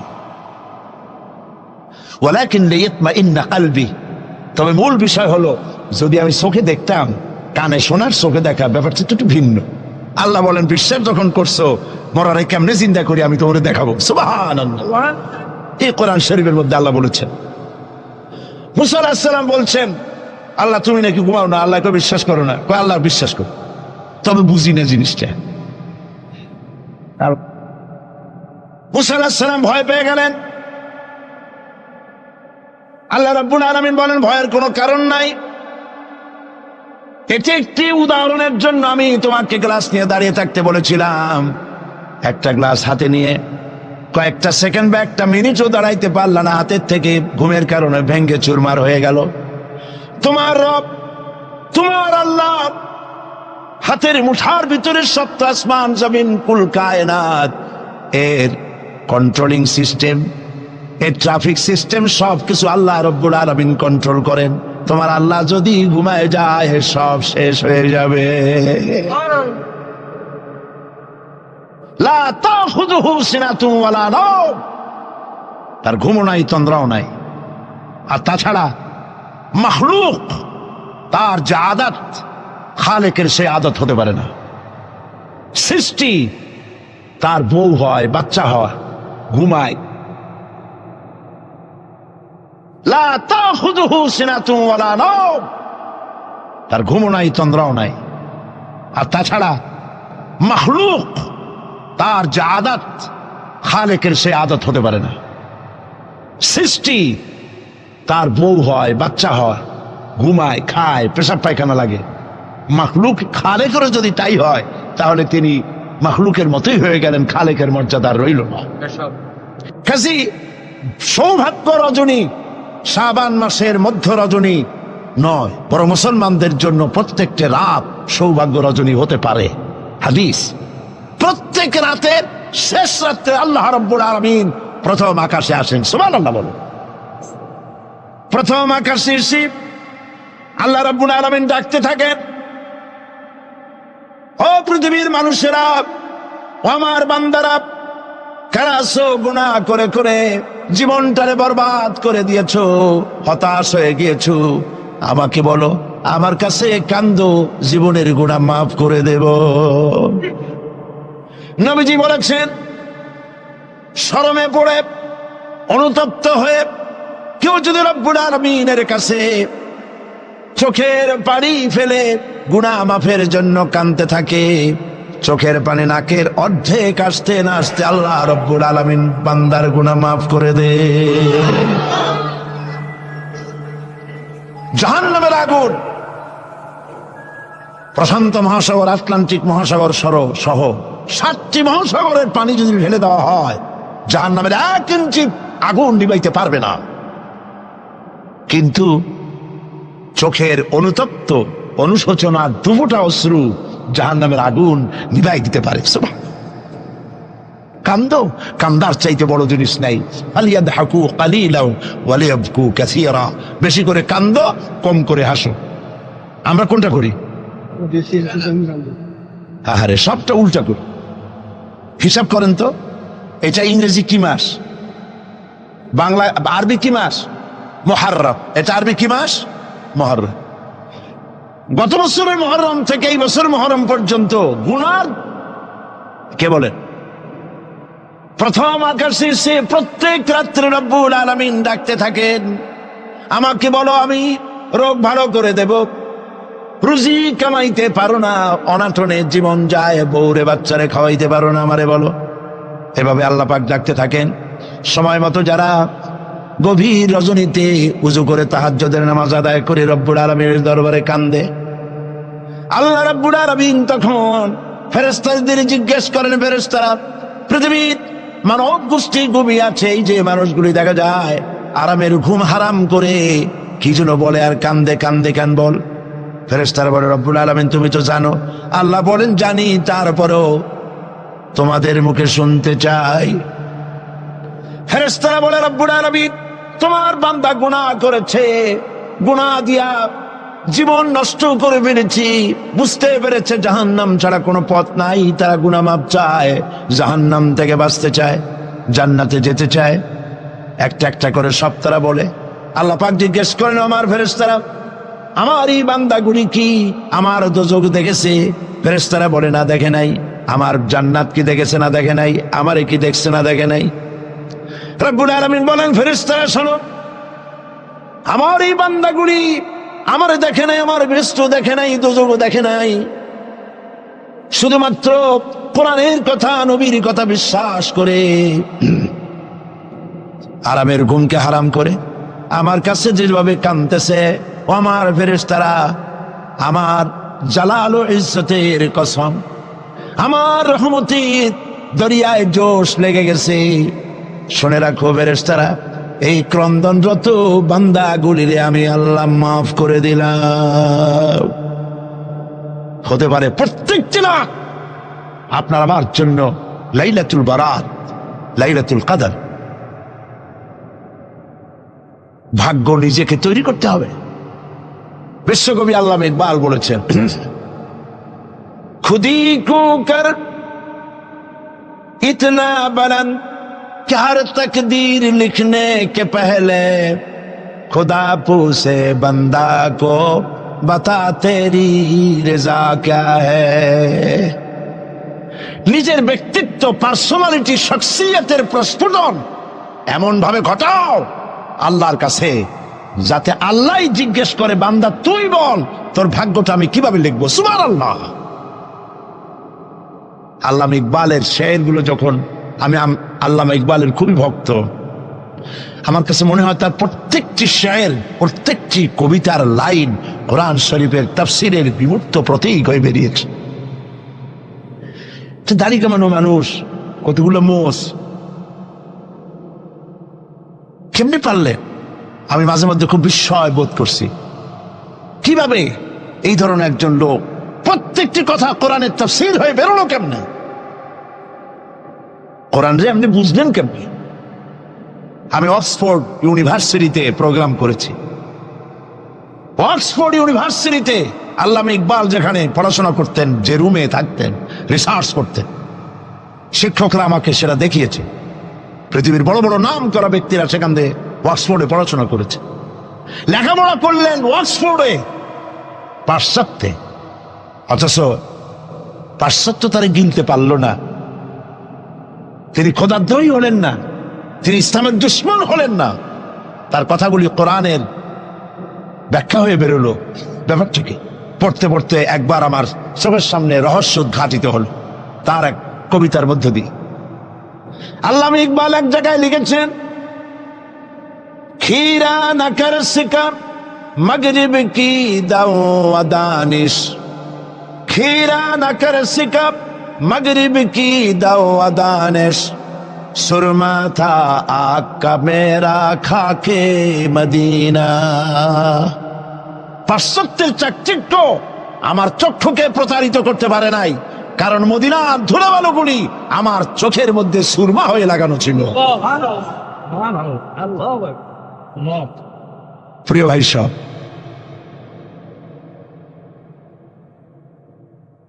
ব্যক্তিত্ব এমন তৈরি করতে হবে আল্লাহর দরবারে, আল্লাহ ছাড়া কিছু নেই। এই কলিজার ভিতরে আল্লাহ এবং রসুলের মহব্বত ছাড়া সব মহব্বতকে উৎখাত করে দিন। বিবির মহব্বত, বাচ্চার মহব্বত, পৃথিবীর মহব্বত, সব মহব্বতকে এর উপরে স্থান দিতে হবে আল্লাহ এবং রসুল। তাহলেই সঠিক মুসলমান হতে পারবে। আর এইরকম মুসলমান 130 কোটির দরকার নাই, 313 জন যথেষ্ট।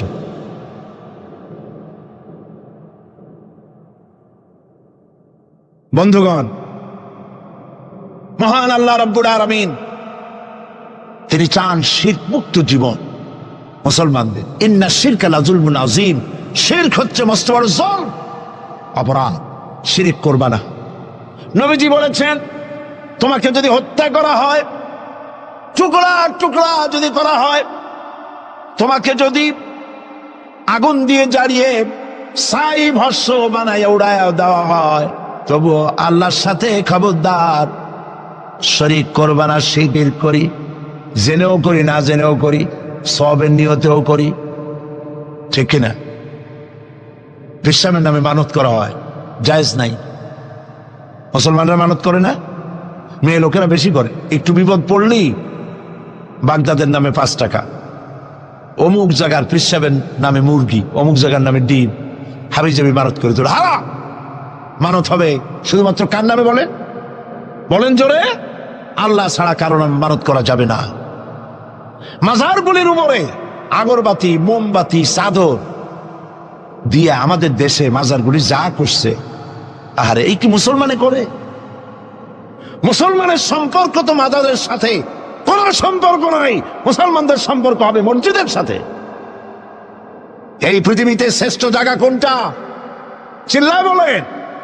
আর সব থেকে নিকৃষ্ট জায়গা কোনটা? বাজার, নট মাজার। বাজার নিকৃষ্ট, মসজিদ উৎকৃষ্ট। মাজারে কেন যান? আপনার মনটা দুর্বল। মাজারের কাছ থেকে দেখবেন ট্রাক, বাস যখন চালায় রেস কমায় দেয়, আসতে যায়, কি জানি যদি পিসাব এটা উল্টাই ভালাই দেয়। পিসাবের সম্পর্কে আপনার ধারণা এত খারাপ, উনি মরে গিয়েও আপনার গাড়ি উল্টে মানুষ মারবে, নাউজুবিল্লাহ। মদিনা মুনাওয়ারায় মসজিদ নববী শরীফ, নবী করিম সাল্লাল্লাহু আলাইহি ওয়াসাল্লাম যেখানে শুয়ে আছেন, যার জাসাদ মুবারক, যার শরীর মুবারকের এক গেসা পশমও মাটির জন্য হজম করা হারাম, সেই মাজারের পাশ থেকে 130 মাইল 125 কিলোমিটার বেগে গাড়ি সমানে সরাসরি করতেছে, কই অ্যাক্সিডেন্ট হয় না? এই ধরনের বাজে ভয় বাদ দিতে হবে। মাজারে আগরবাতি মোমবাতি চাদর দেওয়া জায়েজ নয়। মাজারে কোন দুঃখে আপনি কোন বুঝ বানান? যেই দেশের মানুষ না খায় মরে, বিধবার শাড়ি নাই, এতিমের গায়ে চাদর নাই, মসজিদে কবরের মধ্যে গিয়া মশারি একটা টানাই দিয়েছে। আচ্ছা, আপনার পীর সম্পর্কে ধারণা এত খারাপ কেন? মশাই কি ওনার কবরের মধ্যে যেও কামড়াবে? যে ব্যক্তি মশারি টানাই দিল কবরের উপরে, দেখা যাবে তার মায়ের মশাই খায়, তার বাপের মশাই খায়। আরে কপাল পোড়া মুসলমান। চাদর যদি কবরে দেওয়াই লাগে, তাহলে রাসূলুল্লাহর কবরে উম্মতেরা যদি দেওয়া জায়েজ হতো, নির্দেশ হতো, তাহলে রাসূলের কবরে সুতা দিয়া না, সোনার সুতা দিয়া চাদর বানাইয়া, অথবা উম্মতেরা নিজের কলজা নিজে ছেড়ে রাসূলের কবরে চাদর বানায় দিত।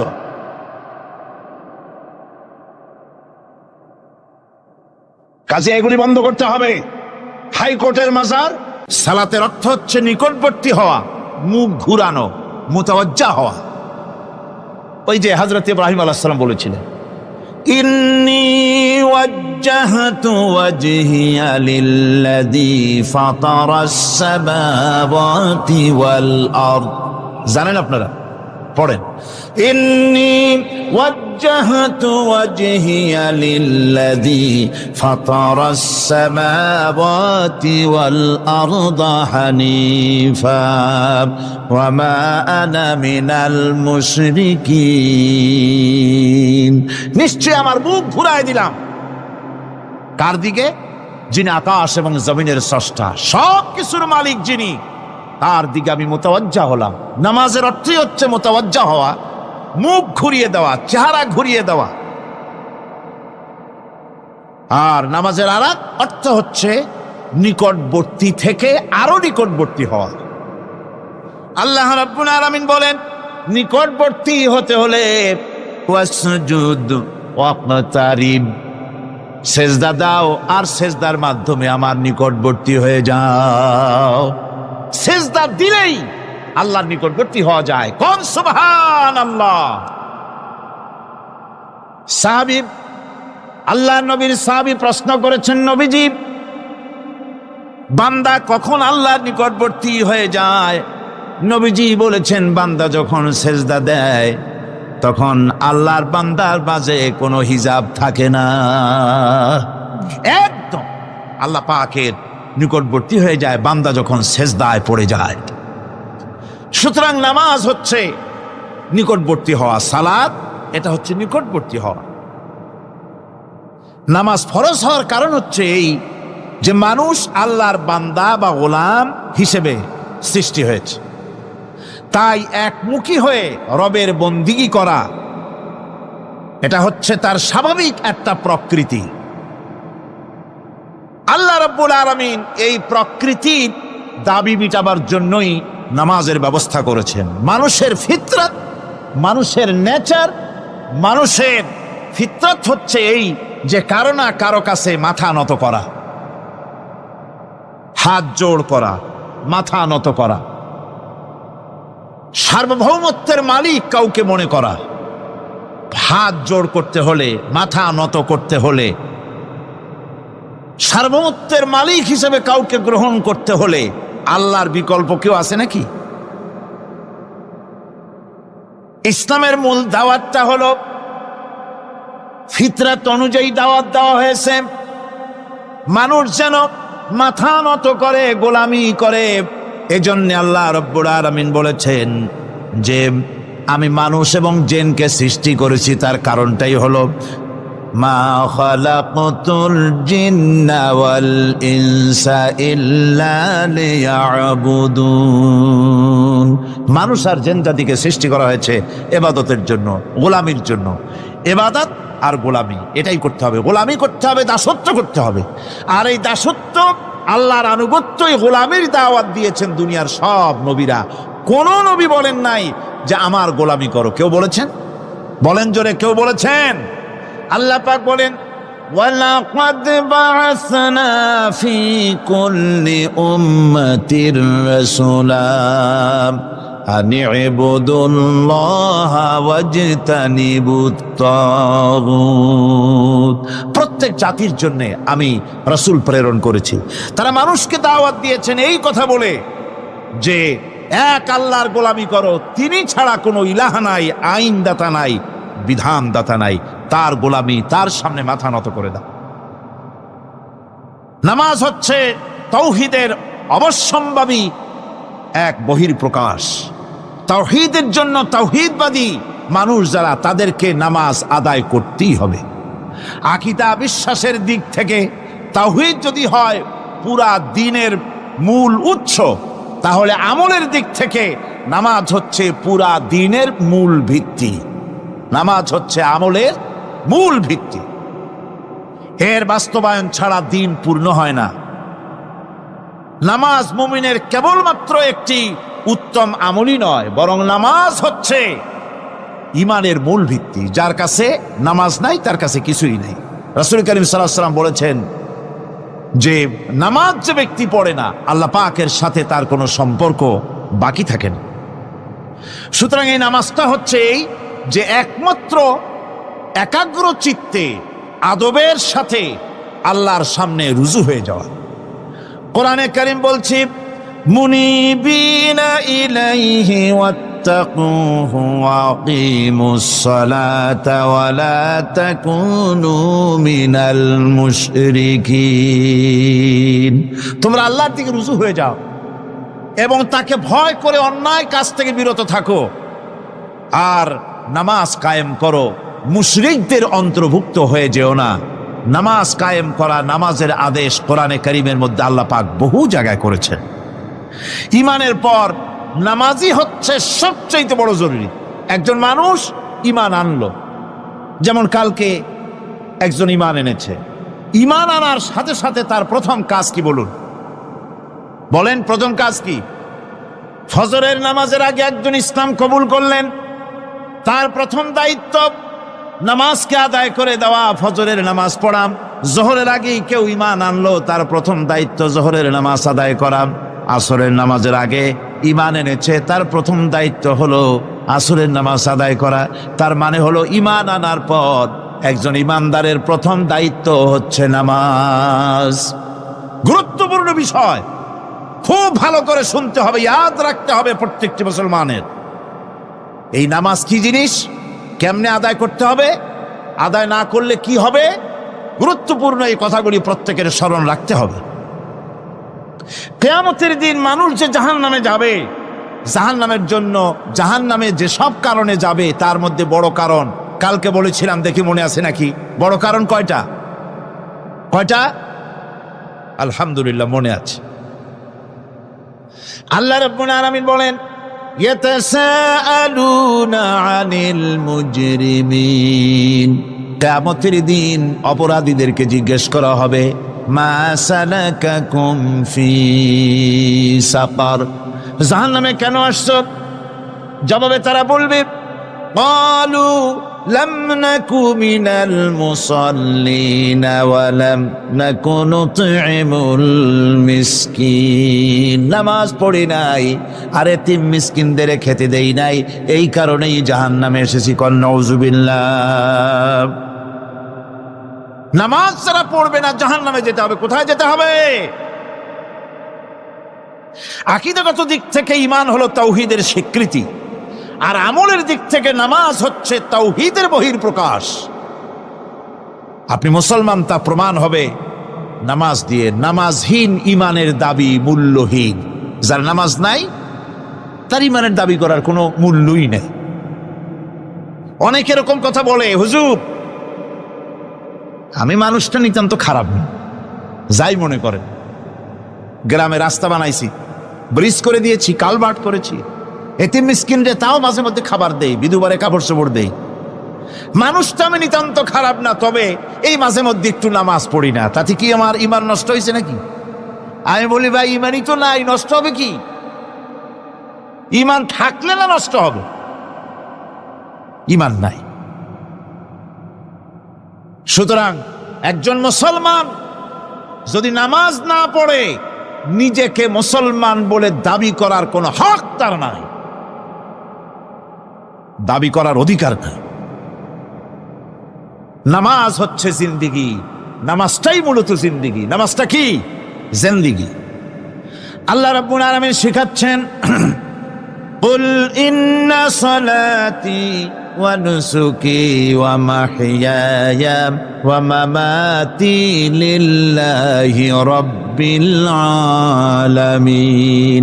মুহাব্বতের সাথে সবাই পড়েন, কুল ইন্না সালাতি ওয়া নুসুকি ওয়া মাহইয়ায়া ওয়া মামাতি লিল্লাহি রাব্বিল আলামিন। বলো আমার নামাজ, বলো আমার নামাজ, আমার কোরবানি, আমার হায়াত, আমার মত সবকিছুই আল্লাহ রব্বুল আলামিনের জন্য নিবেদিত। আমার বেঁচে থাকা, আমার মরে যাওয়া সব আল্লাহর জন্য। সে আল্লাহ রব্বুল আলামিন, তার জন্য সবকিছু নিবেদিত করতে হবে। আল্লাহ পাকের গোলাম আমাদের বানিয়েছেন, আল্লাহ আমাদের গোলামি করা লাগবে। আর গোলামির নমুনা যাকাত দিয়া, হজ দিয়া, দাম দিয়া, সদকা দিয়া, কোন জিনিস দিয়ে নামাজের মতো গোলামির উৎকৃষ্ট প্রমাণ বা নমুনা আর কিছুতে নাই। আমি যে গোলাম, তার উৎকৃষ্ট প্রমাণ হচ্ছে নামাজ। নামাজেই একটা মানুষ গোলামির অনুভূতিতে তাকে নিয়ে যায়। বাদশাহ হোক, মন্ত্রী হোক, পীর হোক, মৌলানা হোক, মুহাদ্দিস হোক, বড় লোক হোক, গরিব হোক, পুরুষ হোক, নারী হোক, যাই হোক, নামাজে দাঁড়াইলো, একেবারে কান্ডারে ধরিয়া কানের কাছে হাত দিয়া, হাত দুটো বাঁধিয়া মাথা নিচের দিকে দিয়ে দাঁড়ায় গেল। কিসের মতো? আসামির মতো, গোলামের মতো। সুবহানাল্লাহ। এদিক ওদিক তাকাইতে পারবা না, চোখটা থাকবে সেজদা যেখানে দিবা সেখানে। তাকানো নিষেধ, সেজদার দিকে তাকাও। এরপরে যখন রুকুতে গেলেন, গোলামির নমুনা হয়ে গেল। গোলামের এরকম মাথা নিচু করে থাকতে হয় প্রভুর সামনে। গেলেন, রাজা, বাদশা, বড় লোক, সব অহংকার চূর্ণ হয়ে গেল। নাক আর কপাল দিয়া আমার মাবুদের দরবারে মাথাটা লাগাই দিলাম জমিনের উপরে। সুবহানাল্লাহ। আমি আমার ভাষায় বলি, আমি আমার ভাষায় কথাটা এভাবে বলি, এই জমিনটা যদি কাগজ হয় আর আমার নাকটার কপালটা যদি কলম হয়, তাহলে আমি যে গোলাম দৈনিক 5 বার আমার নাক আর কপাল দিয়া জমিন নামক কাগজের উপরে, দাস খতের উপরে দৈনিক 5 বার নাক আর কপাল দিয়া সই করে দেই, আল্লাহ আমি তোমার গোলাম, আর কারো গোলাম নই, আমি একমাত্র তোমার গোলাম। ঘুমের থেকে উঠে সেজদা দিয়া বলি, দুপুরের সময় কাজ ফেলাইয়া আর একবার বলি, বিকেল আসার আগেই আসরে আর একবার বলি, দিন যখন শেষ হয় আর একবার বলি, রাতে যখন শুতে যাই আর একবার সেজদা দিয়া ঘোষণা করি, মাবুদ আমি তোমার গোলাম। সুবহানাল্লাহ। নামাজ হচ্ছে ইসলামের গণ্ডির মধ্যে প্রবেশের প্রমাণ। কোরআনে কারীম বলছে, ফাইন তাবু ওয়া আকামুস সালাতা ওয়া আতাউজ যাকাতা ফাইখওয়ানুকুম ফিদ্দীন। সূরা তওবা এসেছে। তারা যদি তওবা করে আর নামাজ কায়েম করে, যাকাত যদি আদায় করে, তাহলে এখন তোমাদের সে দ্বীনি ভাই, এখন ভাই হয়ে গেল। একটু আগে ছিল কাফের, মুশরিক, এখন তোমার দ্বীনি ভাই। দ্বীনের গণ্ডির মধ্যে প্রবেশ করা, কলেমা পড়ার সাথে সাথেই নামাজ। নামাজ হচ্ছে দ্বীনের প্রধান গেট, দ্বীনের প্রধান তোরণ। দ্বীনের মধ্যে প্রবেশ করার জন্য এই গেট দিয়ে প্রবেশ করতে হবে। সুতরাং এই নামাজের এতই গুরুত্ব দেওয়া হয়েছে। ইসলাম যদি ক্ষমতায় আসে, আল্লাহ যেন এনে দেন, জোরে কোন আমিন। ইসলাম যদি ক্ষমতায় এসে যায়, রব্বুল আলামিন তাফসীরে মাহফিল কোরআন সামনে নিয়ে আশা করে তোমার দরবারে দোয়া করি, এই বিশাল জনসমুদ্রের দোয়া কবুল করো মাবুদ গো, এই বাংলাদেশকে ইসলামের দেশ বানাইয়া দাও। দেশটা যদি ইসলামের হয়ে যায়, আইন যদি আল্লাহর হয়, শাসন যদি সৎ লোকেরা করে, রব্বুল আলামিন কোরআন শরীফে বলেন, তাহলে তারা 4টা কাজ করবে। আল্লাযীনা মাক্কান্নাহুম ফিল আরদ আকামুস সালাতা ওয়া আতাউজ যাকাত ওয়া আমারু বিল মা'রুফি ওয়া নাহাউ আনিল মুনকার। মুমিনেরা ক্ষমতায় এসে প্রথম যে কাজটা করবে, প্রথমে ক্ষমতা এসেই নামাজ বাধ্যতামূলক করবে। প্রথম কি? ওয়াজ নসিহতে অনুরোধ করা হবে না, বাবাজিরা আল্লাহর রাস্তায় নামাজটা পড়ে না। রেডিও এবং টেলিভিশনের মাধ্যমে রাষ্ট্রপ্রধান অর্ডার করে দিবেন, আজ থেকে বাংলাদেশের 12 কোটি তাওহীদি জনতা, নারী পুরুষ যারা আকেল বালিগ, সকলের জন্য নামাজ বাধ্যতামূলক, নামাজ পড়তেই হবে। এটা অর্ডার।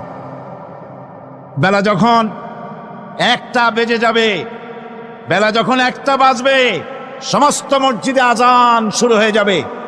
আজানের সাথে সাথে অফিস, আদালত, কল কারখানা, ক্ষেত খামার, শিক্ষাঙ্গন সব ডেডলক হয়ে যাবে। আধা ঘন্টার জন্য বন্ধ হয়ে যাবে। যারা মুসলমান অফিসে, কলেজে, ইউনিভার্সিটিতে, সর্বত্র তারা নামাজের জন্য প্রস্তুতি নেবেন।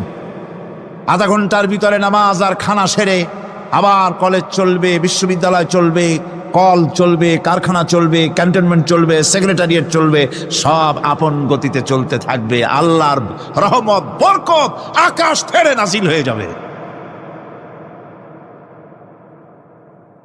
আর এই অর্ডার যে দেওয়া হবে, নামাজ পড়বেন সেখানে। থানায় যখন আজান হবে, থানায় আজান হয়ে গেছে, থানার স্টাফ, পুলিশ যারা আছে জামাতে খাড়া হয়ে যাবে, ইমামতি করবেন ওসি সাহেব। এসপির অফিসে এসপি সাহেব ইমামতি করবেন, ডিসি সাহেব তার অফিসে ইমামতি করবেন, মন্ত্রী সেক্রেটারিয়েট ইমামতি করবেন, প্রেসিডেন্ট বঙ্গভবনে ইমামতি করবেন, বিশ্ববিদ্যালয়ের ভাইস চ্যান্সেলরের ইমামতিতে সে জায়গার মুসলমান ছাত্র ছাত্রী, শিক্ষক শিক্ষয়িত্রী এক জামাতে নামাজ আদায় করবে।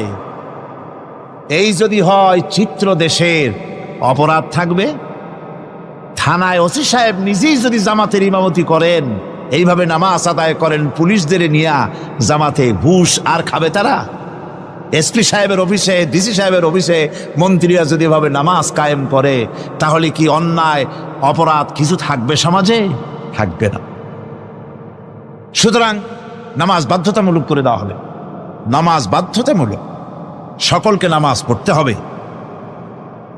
নামাজ হচ্ছে অপকর্মের প্রতিবন্ধক। নামাজ পড়লে অন্যায় কাজ থেকে বাঁচার পর, অন্যায় থেকে বাঁচাই কিসে? নামাজ।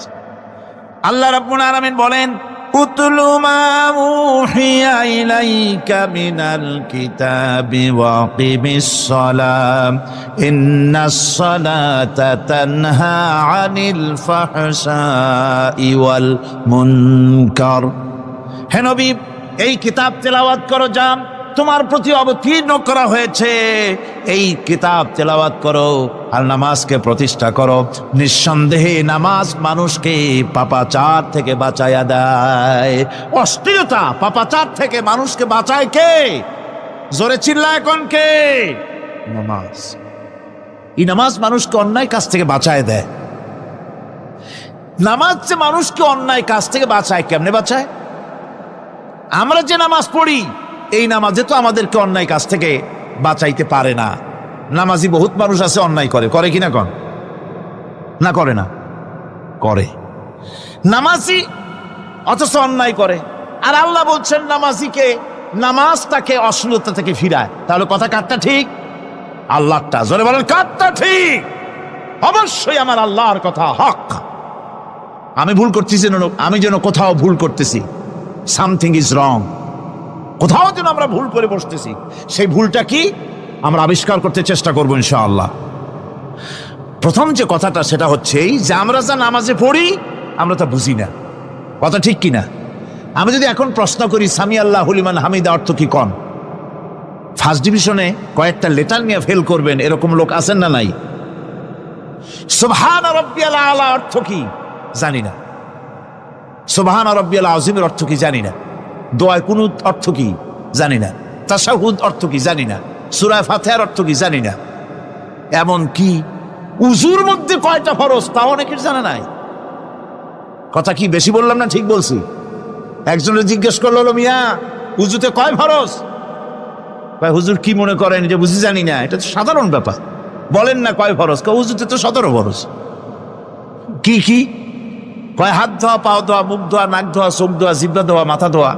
বলতে বলতে গুনে দেখা গেল প্রায় 19টার মতো বলছে। বলা হলো, মিয়া বললেন আপনি উযুতে ফরজ 17টা, কইলেন আপনি 19টা। কয় হুজুর জানি আরো, বলি না আপনাদের ভয়তে।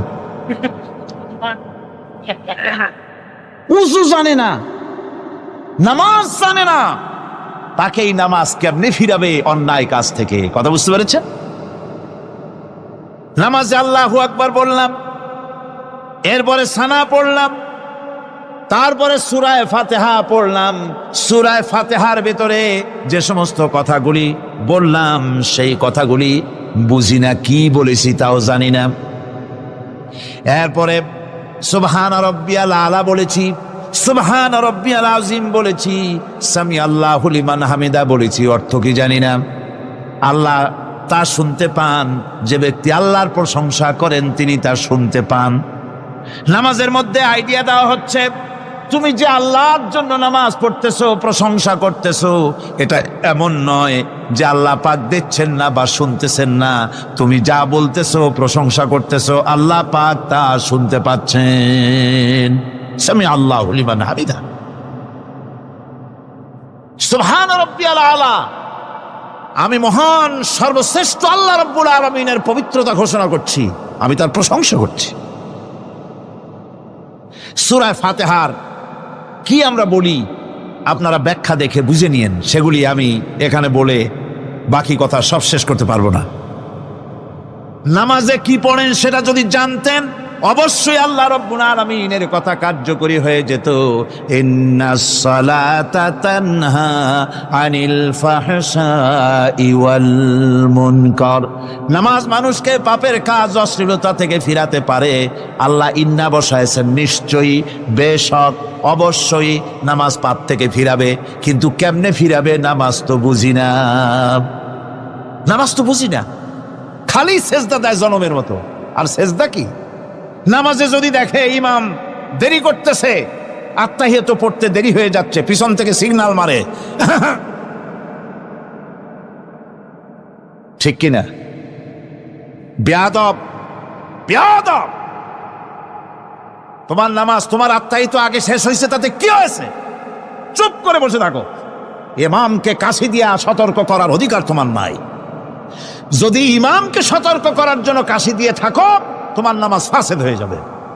এটা ফাজলামি করার জায়গা না, এটা নামাজ। এর নাম কি? ধীরে সুস্থে নামাজ পড়তে হবে। অনেকে মসজিদটারে মনে করে জেলখানা, ঢুকতে যত দেরি, বেরোতে পারলে যেন বাসে যান ছটফট করে। সিনেমার মধ্যে গিয়ে ঘন্টার পর ঘন্টা বসে থাকে, খারাপ লাগে না? মসজিদে কেরাত যদি একটু লম্বা পড়ে, পিছনে বসে খালি কি যে করে, মনে মনে বলতে থাকে যে ইমাম এমন কাঁচা ছাড়া ছাড়ি না।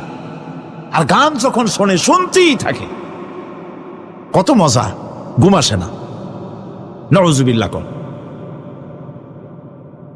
সুতরাং নামাজে কি পড়েন সেটা আপনাকে বুঝতে হবে। সঠিকভাবে নামাজ পড়ার পরও যদি কোনো মানুষের সঠিকভাবে, ভালো করে শোনেন, সঠিকভাবে নামাজ পড়ার পরেও যদি কোনো মানুষ পাপের থেকে না ফেরে, তাহলে বুঝতে হবে একথা পানি আর সাবান দিয়া কাপড় ধুলে কাপড়ের ময়লা যাবে, কিন্তু পানি আর সাবান দিয়া কয়লা জনমের মতো ধুইলেও কয়লার ময়লা যাবে না। কথা বুঝে আসছে? এর থেকে আর উত্তম দৃষ্টান্ত আমার কাছে নাই। নামাজ পড়ার পরেও যদি চরিত্র ভালো না হয়, বুঝতে হবে নামাজ হচ্ছে না, কাঙ্ক্ষিত মানের নামাজ আদায় হচ্ছে না। আল্লাহর নবী বলেছেন, যার নামাজ পাপ কাজ হতে ফিরাতে পারলো না, তার নামাজ নামাজি নয়। আবার শুনুন, রাসূল বলছেন, যার নামাজ তাকে পাপের কাছ থেকে ফিরাতে পারলো না, তার নামাজ নামাজ নয়, ওটি নামাজ হয় নাই, যার জন্য তার পাপ থেকে তারে ফিরাইতে পারছে না। আর কিয়ামতের দিন বেনামাজিরা সবচাইতে বেশি অপমানিত হবে। সবচাইতে বেশি অপমানিত হবে কারা? বেনামাজিরা। কিভাবে? ইয়াউমা ইউকশাফু আন সাকিন ওয়া ইউদআউনা ইলাস সুজুদি ফালা ইস্তাতিউন। সেদিন কঠিন সময় আল্লাহ রাব্বুল আলামিন লোকদেরকে সিজদা করার জন্য বলবেন, কিন্তু যারা বেনামাজি ছিল দুনিয়ায় তারা সিজদা দিতে পারবে না। বলেন নাউযুবিল্লাহ। অবস্থাটা কি হবে? খাশিআতান আবসারুহুম তারহাকুহুম যিল্লাহ। তাদের দৃষ্টি নিচু হবে, লাঞ্ছনা এবং অপমান তাদের উপরে চেপে বসবে, সিজদা দিতে পারবে না। আল্লাহ আমাদেরকে ক্ষমা করুন। কিয়ামতের দিন হযরত আদম আলাইহিস সালাম থেকে শুরু করে পৃথিবীর সমস্ত মানুষের সামনে আল্লাহ রাব্বুল আলামিন সিজদা করার জন্য অর্ডার করবেন। যারা নাকি বেনামাজি, ওরা আল্লাহর দরবারে সেদিন সিজদা দিতে পারবে না, লাঞ্ছিত অপমানিত হবে। যারা কন নাউযুবিল্লাহ। নামাজ, মুমিনের নামাজ একরকম, মুনাফিকের নামাজ হলো আর এক রকম। মুনাফিকরাও নামাজ পড়ে, পড়ে কিনা কন? মুনাফিকেরাও নামাজ পড়ে।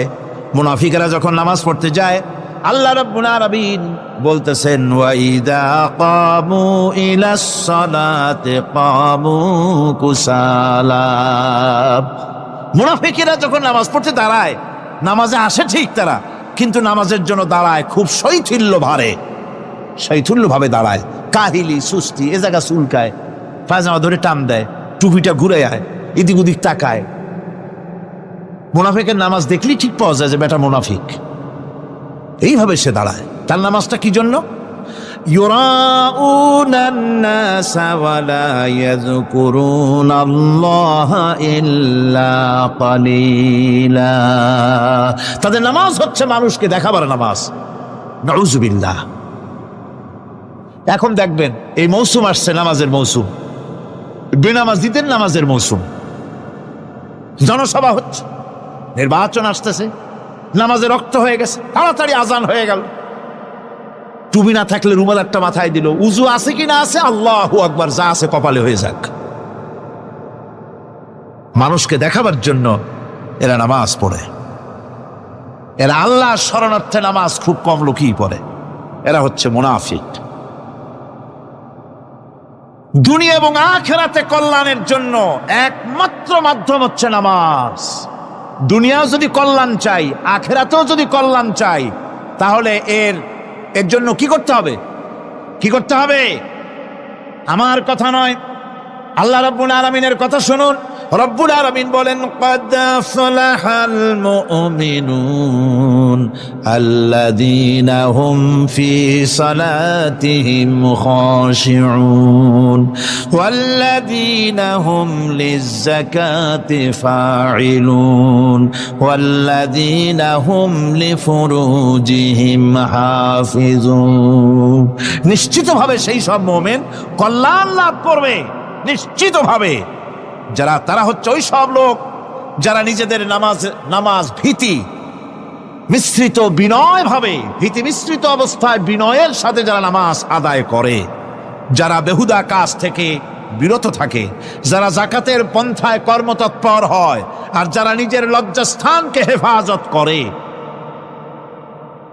এরপরে আল্লাহ পাক বলেন ওয়াল্লাযীনা হুম লিআমানাতিহিম ওয়া আহদিহিম রাউন ওয়াল্লাযীনা আলা সালাওয়াতিহিম ইউহাফিজুন ওয়াল্লাযীনা আলা সালাতিহিম হাফিজুন।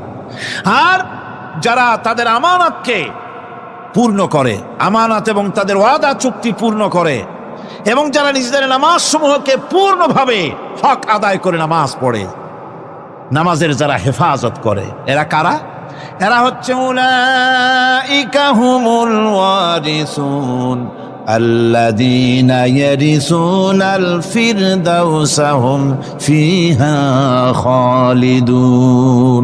এরা হচ্ছে সেই সব লোক, এরা উত্তরাধিকার হচ্ছে জান্নাতের উত্তরাধিকার, জান্নাতুল ফিরদাউসে আল্লাহ রাব্বুল আলামিন এই গুণ বিশিষ্ট লোকদের জন্য জায়গা করে দিবেন। জোরে কোন সুবহানাল্লাহ।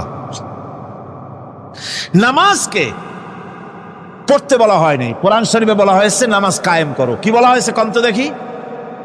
নামাজ কায়েম করো, নামাজ পড়ো। এই কথা কিন্তু কোরআন শরীফে কোনো জায়গায় আছে নাকি? এখন কায়েম করা কারে বলে? একটা গুরুত্বপূর্ণ আরেকটি বিষয়, নামাজ কায়েম করতে বলা হয়েছে। কায়েম কি? কায়েমটা হচ্ছে দৃষ্টান্ত স্বরূপ বলা যায় যে জিনিসটা সমাজে প্রতিষ্ঠিত আছে ওইটারে বলে কায়েম হওয়া, আর যেটা প্রতিষ্ঠিত নাই ওটা কায়েম নাই। কায়েম মানে হলো প্রতিষ্ঠিত থাকা। যেমন আমাদের দেশে, আমাদের সমাজে নারী পুরুষ শিশু বৃদ্ধ সকলেই কাপড় পরা, শাড়ি পরা, লুঙ্গি পরা, এই কাপড় পরাটা কায়েম আছে, প্রতিষ্ঠিত আছে না নাই? যার কারণে কাপড় পরা সমাজে কায়েম আছে বলে উলঙ্গ মানুষ সমাজে খুঁজে পাওয়া যায় না, পাগল ছাড়া। ঠিক কিনা? একটা বাচ্চাকেও যদি উলঙ্গ হতে বলেন এখানে, 5 বছর 6 বছরের একটা বাচ্চাকেও, সে কিন্তু রাজি হবে না। ঠিক কিনা? যেহেতু কাপড় পরা সমাজে প্রতিষ্ঠিত আছে সেহেতু উলঙ্গ মানুষ পাওয়া যায় না, কাপড় পরাটাই এখানে প্রতিষ্ঠিত। সুতরাং এখন অবস্থাটা এই হয়েছে, কাপড় পরা প্রতিষ্ঠিত আছে বলে কোন উলঙ্গ মানুষ এসে যদি এই মঞ্চে দাঁড়ায় আর বলে আমাকে একটু বক্তৃতা করতে দেন, আপনারা কি করবেন? মঞ্চে তো উঠতেই দিবেন না। উলঙ্গ মানুষ যদি কোনো চাকরি নিতে যায় ইন্টারভিউতে, তাকে লাইনে দাঁড়াইতে দেবে?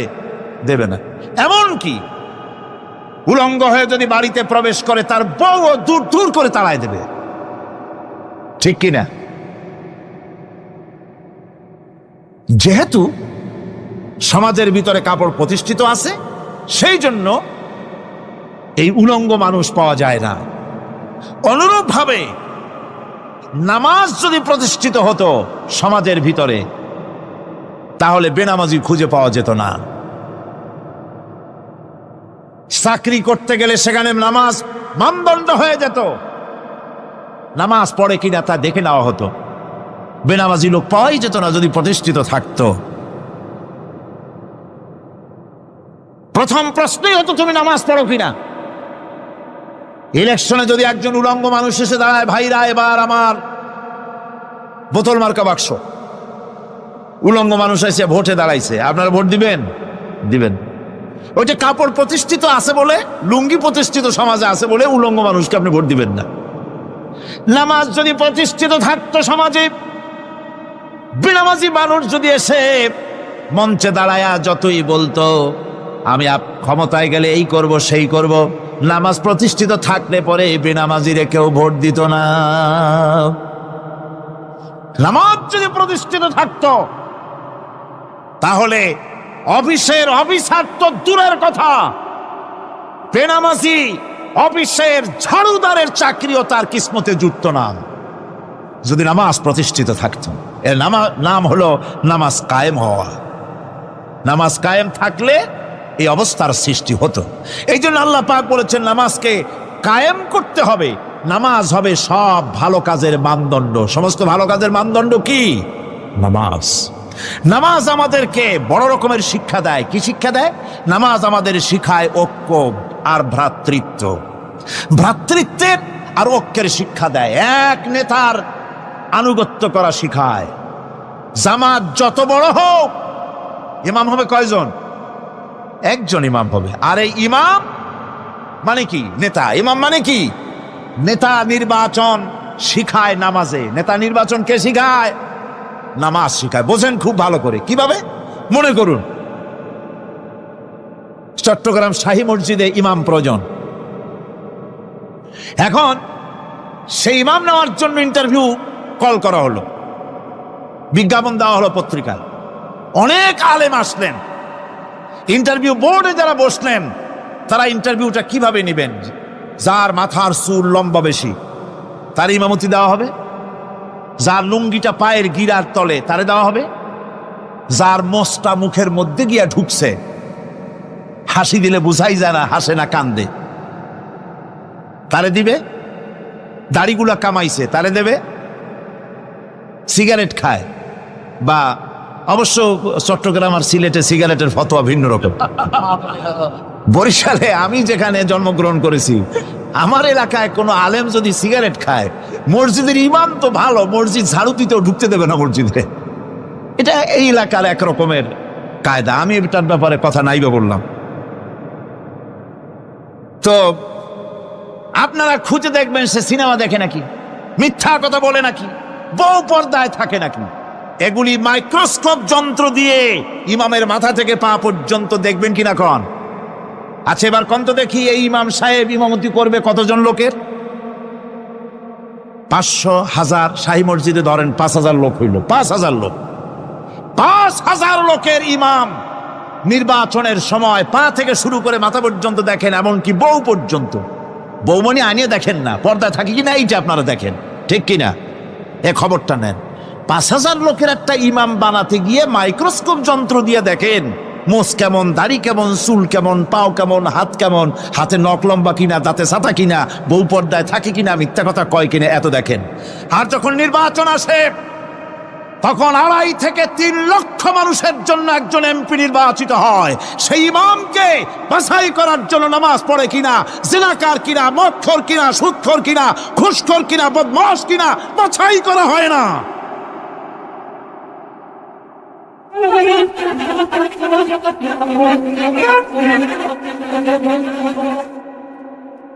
নামাজ আমাদেরকে এটা শিখায় ইমাম কেমনে বানাইতে হবে। কন সুবহানাল্লাহ।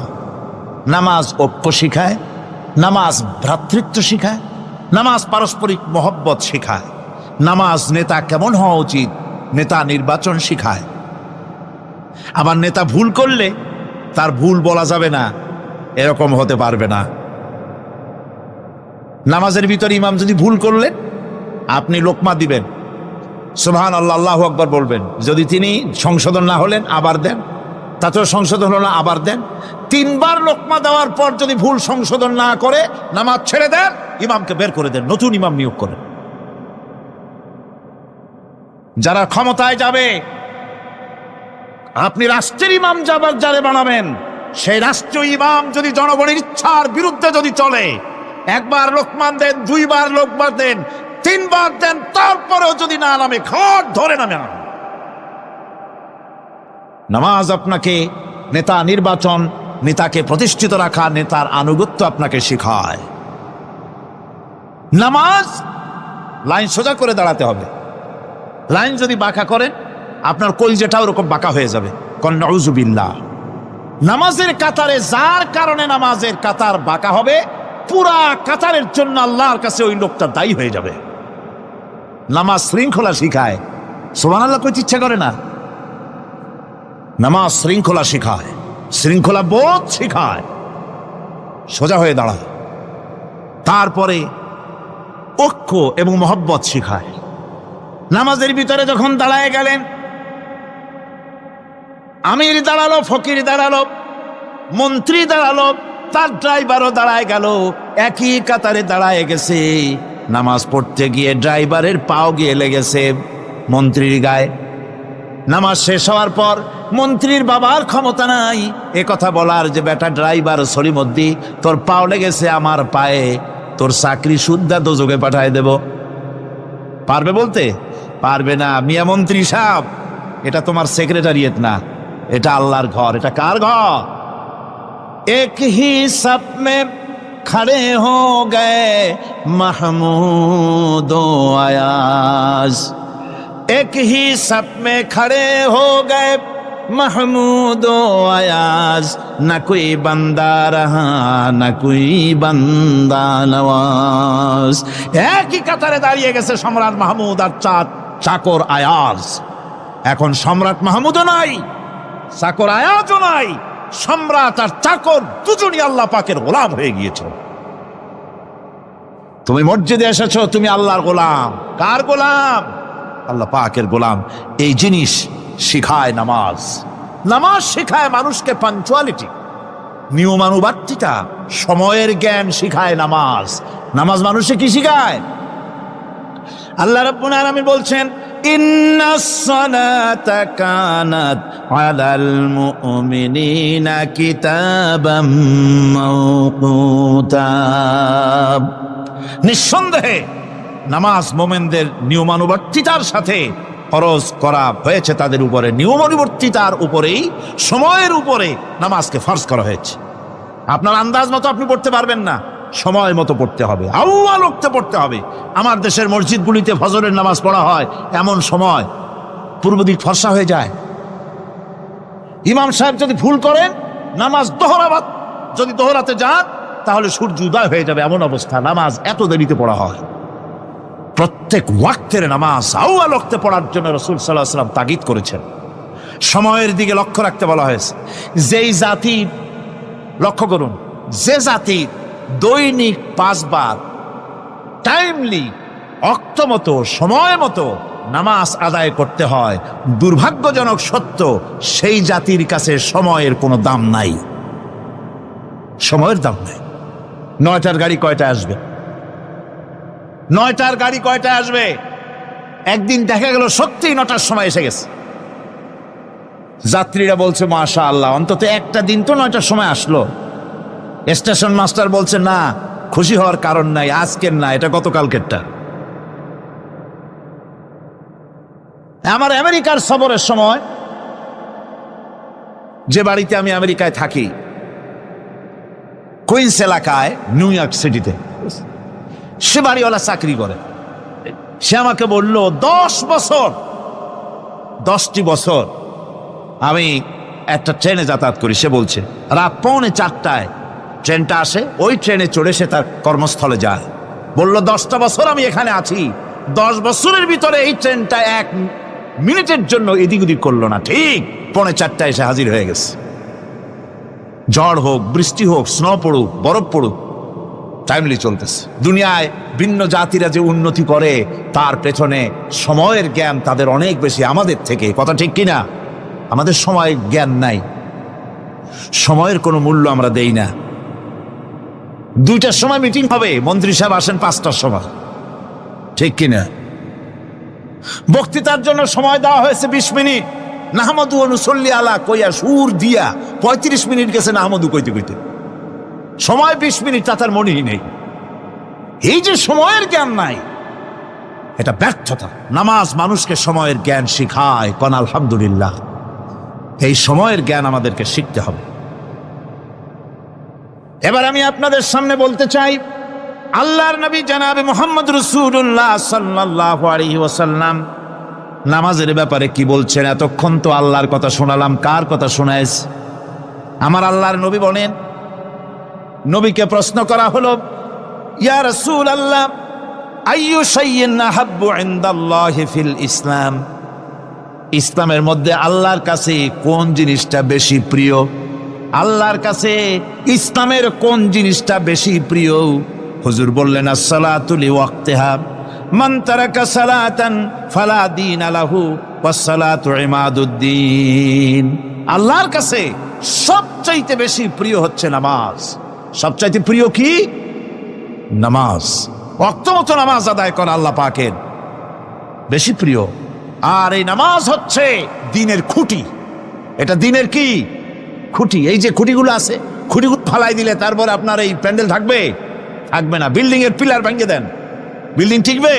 ঘরের খুঁটিগুলি উড়ায় ফেলেন, ঘর টিকবে? টিকবে না। দ্বীনের খুঁটি হচ্ছে নামাজ।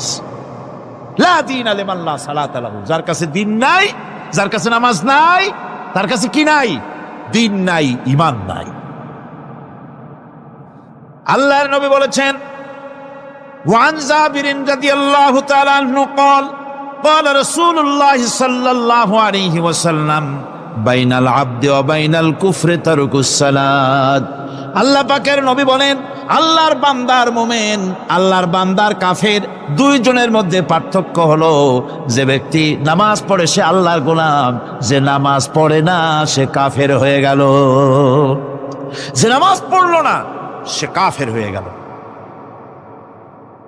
মান তারাকা সালাতান মুতাআম্মিদান ফাকাদ কাফারা, যে ব্যক্তি ইচ্ছে করে নামাজ ছেড়ে দিল সে কাফের হয়ে গেল। বলেন নাউযুবিল্লাহি মিন যালিক। এই জন্য নামাজ আদায় করা বাধ্যতামূলক প্রত্যেকটি মুসলমানের জন্য। রাসূল করিম সাল্লাল্লাহু আলাইহি সাল্লাম একটা দৃষ্টান্ত দিয়েছেন, কারো বাড়ির সামনে যদি একটা নাহার থাকে, একটা পুকুর থাকে, একটা খাল থাকে প্রবাহিত, এতে যদি ওই বাড়িওয়ালা দৈনিক 5 বার গোসল করে তাহলে তার গায়ে কি কোনো ময়লা থাকে? হুজুর, সাহাবীরা বললেন না হুজুর, থাকে না। হুজুর বললেন এটাই হলো নামাজের দৃষ্টান্ত। 5 ওয়াক্ত নামাজ যে আদায় করবে সে গুনাহ থেকে আল্লাহ পাক তাকে পবিত্র করে দিবেন। সুবহানাল্লাহ ওয়া বিহামদিহি। আমার ভাইয়েরা, নামাজ পড়লে পরে এক জুমা থেকে আর এক জুমা পর্যন্ত মানুষ যে সমস্ত গুনাহ করে, কবিরা গুনাহগুলি বাদে, শিরক আর কবিরা গুনাহগুলি বাদে যত গুনাহ আছে তার কাফারা হয়ে যায়। নামাজ যে সঠিকভাবে আদায় করবে, এই নামাজটা একটা কঠিন কাজ। নামাজটা কি কাজ? কে বলতেছেন এ কথা? আল্লাহ পাক। ওয়া ইন্নাহা লাকাবীরাতুন ইল্লা আলাল খাশিঈন। নামাজ একটা ভারী জিনিস, একটা কঠিন জিনিস। কাদের জন্য কঠিন নয়? যারা নাকি আল্লাহ পাককে ভয় করে। আল্লাযীনা ইয়াযুন্নুনা আন্নাহুম মুলাকু রাব্বিহিম ওয়া আন্নাহুম ইলাইহি রাজিউন। যারা নাকি একথা মনের ভিতরে ধারণা করে যে আল্লাহ রাব্বুল আলামিনের দরবারে আমার হাজির হওয়া লাগবে, মোলাকাত করা লাগবে, এই চিন্তা যারা করে তাদের জন্য নামাজ মোটেই কষ্টকর নয়, নামাজ মোটেই তাদের জন্য অসহনীয় নয়, বোঝা নয়, ভার নয়। তারা নামাজ আদায় ঠিকই করবে। এই জন্যে বিবি বাল বাচ্চা সকলকে নামাজের জন্য তাগিদ করতে হবে। যত ভাই এখানে এসেছেন নিজেরা পড়বেন, বিবি বাল বাচ্চাকে তাকিদ করবেন। আল্লাহ পাক বলছেন ওয়ানজির আশীরাতাকাল আকরাবিন, তোমার নিকটবর্তী যারা আছে তাদেরকে তুমি আল্লাহর ভয় দেখাও। নামাজের জন্য তাদেরকে বলো, আল্লাহর ভয় তাদের অন্তঃকরণের মধ্যে সৃষ্টি করে দাও। আর এই নামাজ পড়তে হবে জামাতের সাথে। নামাজ পড়তে হবে কিছুর সাথে? জামাতের সাথে। রাসূল করিম সাল্লাল্লাহু আলাইহি ওয়াসাল্লাম বলছেন, হুজুরের কাছে, আল্লাহর নবীর কাছে, হযরতে আবু হুরায়রা রাদিয়াল্লাহু তাআলা আনহু হাদিসটি বর্ণনা করেছেন। হুজুরের কাছে একজন অন্ধ লোক এলো। সেই অন্ধ লোক এসে বললেন, হুজুর আমি তো চোখে দেখি না, জামাতের যে গুরুত্বের কথা আপনি বললেন, আমাকে কি রুখসত দেওয়া যায় নাকি? আমি অনেক সময় সাথী সঙ্গী পাই না, আমাকে কি রুখসত দেওয়া যায় নাকি? হুজুর বললেন, হ্যাঁ তোমাকে রুখসত দেওয়া গেল। অন্ধ যখন হেঁটে যাচ্ছিলেন নবীজি তাকে আবার ডাকলেন, ডেকে জিজ্ঞেস করলেন, অন্ধ নামাজের মসজিদের আজান কি তোমার কানে যায়? বলে হ্যাঁ আমি আজান শুনি। হুজুর বললেন, আজানের জবাব দিবা, মসজিদে এসে জামাতে নামাজ পড়বা। একজন অন্ধকে রুখসত দেওয়া হয় নাই। মসজিদে আজান শোনার পর ঘরে বসে যদি নামাজ আদায় করেন, নামাজের হক আদায় হবে না। হুজুর সাল্লাল্লাহু আলাইহি ওয়াসাল্লাম বলেছেন, মসজিদে আজান হওয়ার পর যে ব্যক্তি ঘরে বসে নামাজ পড়ে, আমার ইচ্ছা হয় ঘরটা আগুন দিয়ে জ্বালায় দেই। কে বলতেছেন? রাহমাতুল লিল আলামিন বলতেছেন।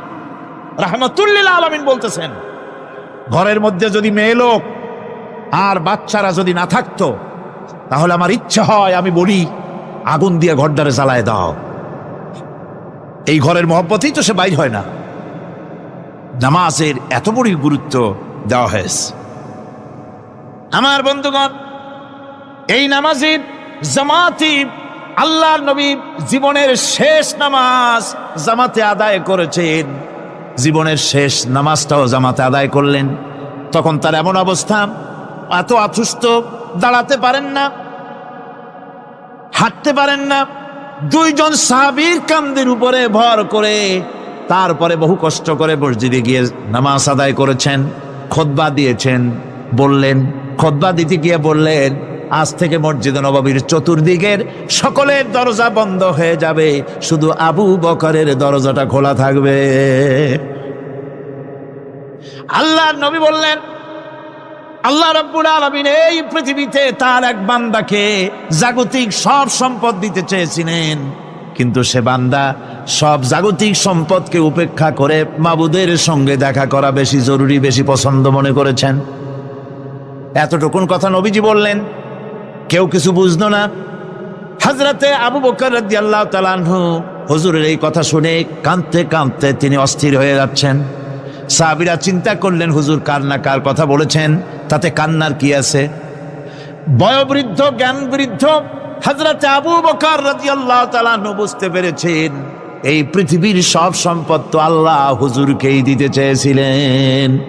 তিনি সমস্ত সম্পদকে উপেক্ষা করে তার মাবুদের সঙ্গে দেখা করার জন্য প্রস্তুতি নিয়েছেন। তার মানে হলো আল্লাহ নবীর বিদায় হয়ে যাবেন, আমরা নবী থেকে এতিম হয়ে যাব।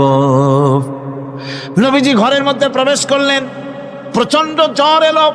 এই প্রচন্ড জ্বর নিয়ে তিনি শুয়ে আছেন, কখনো বেহুশ কখনো হুশ। এর মধ্যে সারা আযান হয়ে গেল। সাহাবীরা বহুক্ষণ অপেক্ষা করে হযরত আবু বকরের ইমামতিতে নামাজ শুরু করলেন। হুজুরের হুশ এলো, প্রশ্ন করলেন, আয়েশা রে এখন কোন সময়? হযরত আয়েশা বলেন, ইয়া রাসূলুল্লাহি, মসজিদে নববীতে নামাজ শুরু হয়ে গেছে। সাহাবীরা অনেকক্ষণ অপেক্ষা করে আমার বাবার ইমামতিতে নামাজ পড়তেছে সবাই, কিন্তু সাহাবীরা কেঁদে কেঁদে নামাজের মধ্যেই কাঁদতে কাঁদতে অস্থির হয়ে যাচ্ছে। তাদের মনের ধারণা হয়েছে নবীজির পেছনে নামাজ পড়ার কিসমত থেকে তারা মাহরুম হয়ে গেল। নবীজি বলেন, আয়েশা দরজা খুলে দাও আর আমার মাথাটা একটু উঁচু করে ধরো, আমি একটু নামাজের দৃশ্যটা দেখি। দরজা খুলে দেওয়া হলো, নবীজির মাথা উঁচু করে ধরা হলো। নামাজের জামাতের দৃশ্য দেখে নবীজি আবার শুয়ে পড়লেন। হযরতে মা আয়েশা লক্ষ্য করে দেখেন নবীজির দুই চোখের কোনা দিয়া পানি পড়তেছে। মা আয়েশা জিজ্ঞেস করেন, ইয়া রাসূলুল্লাহ, হে নামাজের দৃশ্য দেখে চোখে কেন পানি এলো? হুজুর বলেন, আয়েশা রে এটা কোনো দুঃখের পানি নয়, এটা তৃপ্তির পানি। এই যে জামাত নামাজ পড়তেছে লোকেরা, এই জামাত কায়েমের জন্য তায়েফের ময়দানে অনেক রক্ত আমার ঝরেছে। উহুদের ময়দানে দান্দান মোবারক শহীদ হয়েছে, সাহাবায়ে কেরাম জীবন দিয়েছে। এই যে জামাত আমি দেখতে পেলাম, ভবিষ্যতের একটা ছবি যেন চোখে ধরা পড়লো। আমার মনে হলো কিয়ামত পর্যন্ত এই পৃথিবীতে আমার যত উম্মত আসবে তারা এইভাবে করে জামাতে নামাজ আদায় করবে। নবীজি মাথার কাছে মালাকুল মউত যখন এসে গেছেন, আমার ভাইরা এই পৃথিবীতে যত নবীরা এসেছিলেন মৃত্যুর সময় সমস্ত নবীরা শেষ কথা যেটা বলেছেন, হাদিস, সমস্ত নবীরা উম্মতের জন্য মৃত্যুর মুহূর্তে শেষ কথা যেটা বলেছেন সেটা হলো আসসালাত, আসসালাত, নামাজ, নামাজ। আমার নবী যখন বিদায় হয়ে যান, বিদায় মুহূর্তে মেয়ের কথা বললেন না, কলিজার টুকরা নাতির কথা বললেন না, জামাইয়ের কথা বললেন না, স্ত্রীর কথা বললেন না। মৃত্যুর সময় শেষ কথা বললেন আসসালাত, আসসালাত ওয়া মা মালাকাত আইমানুকুম, নামাজ, নামাজ। আমার উম্মতেরা নামাজ, আমার উম্মতেরা নামাজ ছেড়ে দিও না, নামাজ। যেই নবী উম্মতের জন্য এত কাঁদলেন, নামাজের জন্য এত কথা বলে গেলেন, আল্লাহ রাব্বুল আলামিন নামাজের জন্য এত নির্দেশ করলেন, নবীজি ইন্তেকালের সময় নামাজের কথা বলে দিলেন, সেই মুসলমান আজ নামাজ আদায় করে না। নামাজ পড়ে তো নামাজ শুদ্ধ হয় না। হযরতে হুযায়ফা রাদিয়াল্লাহু তাআলা আনহু তিনি একবার ইয়েমেন সফর করেছিলেন, এক মসজিদে নামাজ পড়লেন। একজনকে তিনি নামাজ পড়তে দেখলেন, নামাজ পড়তে দেখে তিনি অপেক্ষা করলেন। লোকটার নামাজ হয়ে যাওয়ার পর তিনি প্রশ্ন করলেন, আল্লাহর বান্দা, তুমি কতদিন এরকমের নামাজ পড়তেছ? তিনি বললেন, প্রায় 40 বছর তো হবে আমি এরকম নামাজ পড়তেছি। হযরতে হুযায়ফা বলেন, তুমি কি আমারে চেনো? কয়, না, চিনি না। হযরত হুযায়ফা বললেন, আল্লাহর বান্দা শোনো, আমি হচ্ছি আল্লাহর নবী মুহাম্মদুর রাসূলুল্লাহ সাল্লাল্লাহু আলাইহি সাল্লামের সাহাবী হুযায়ফা।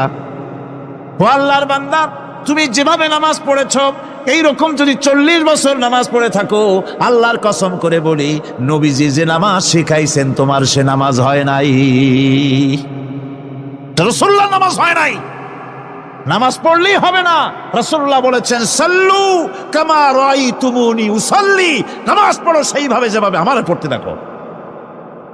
বিশ্বাস করুন ভাইরা, নামাজ যদি না হয়, হরতাল করিয়া, মিছিল করিয়া, বিক্ষোভ করিয়া, যে কোনো আন্দোলন করে ইসলামকে বিজয়ী করা যাবে না যতক্ষণ পর্যন্ত নামাজ সহি না হবে। নামাজ হচ্ছে ফাউন্ডেশন, নামাজ নাই কিচ্ছু নাই। ঠুকঠাক করে 2টা সেজদা দিয়ে উঠে যাবেন, আপনার ইসলামী আন্দোলনের 4 পয়সার দাম নাই। নামাজ আগে, জিহাদের ময়দানেও নামাজ, যেখানে আছেন ওখানেই নামাজ পড়তে হবে, আর তা পড়তে হবে আদবের সাথে, মুহাব্বতের সাথে। আপনারা বিরক্ত হচ্ছেন না তো? অন্তত 1 তাসবিহ পরিমাণ তো বটেই। যদি তা না হয়, রুকুর থেকে দাঁড়ালেন, সেজদায় চলে গেলেন, ওয়াজিব তরক হলো, সেজদা দিলেন না, নামাজ ফাসেদ হয়ে গেল, নষ্ট হয়ে গেল নামাজ। এটা পাগলামি না, নামাজ সহিভাবে আদায় করতে হবে।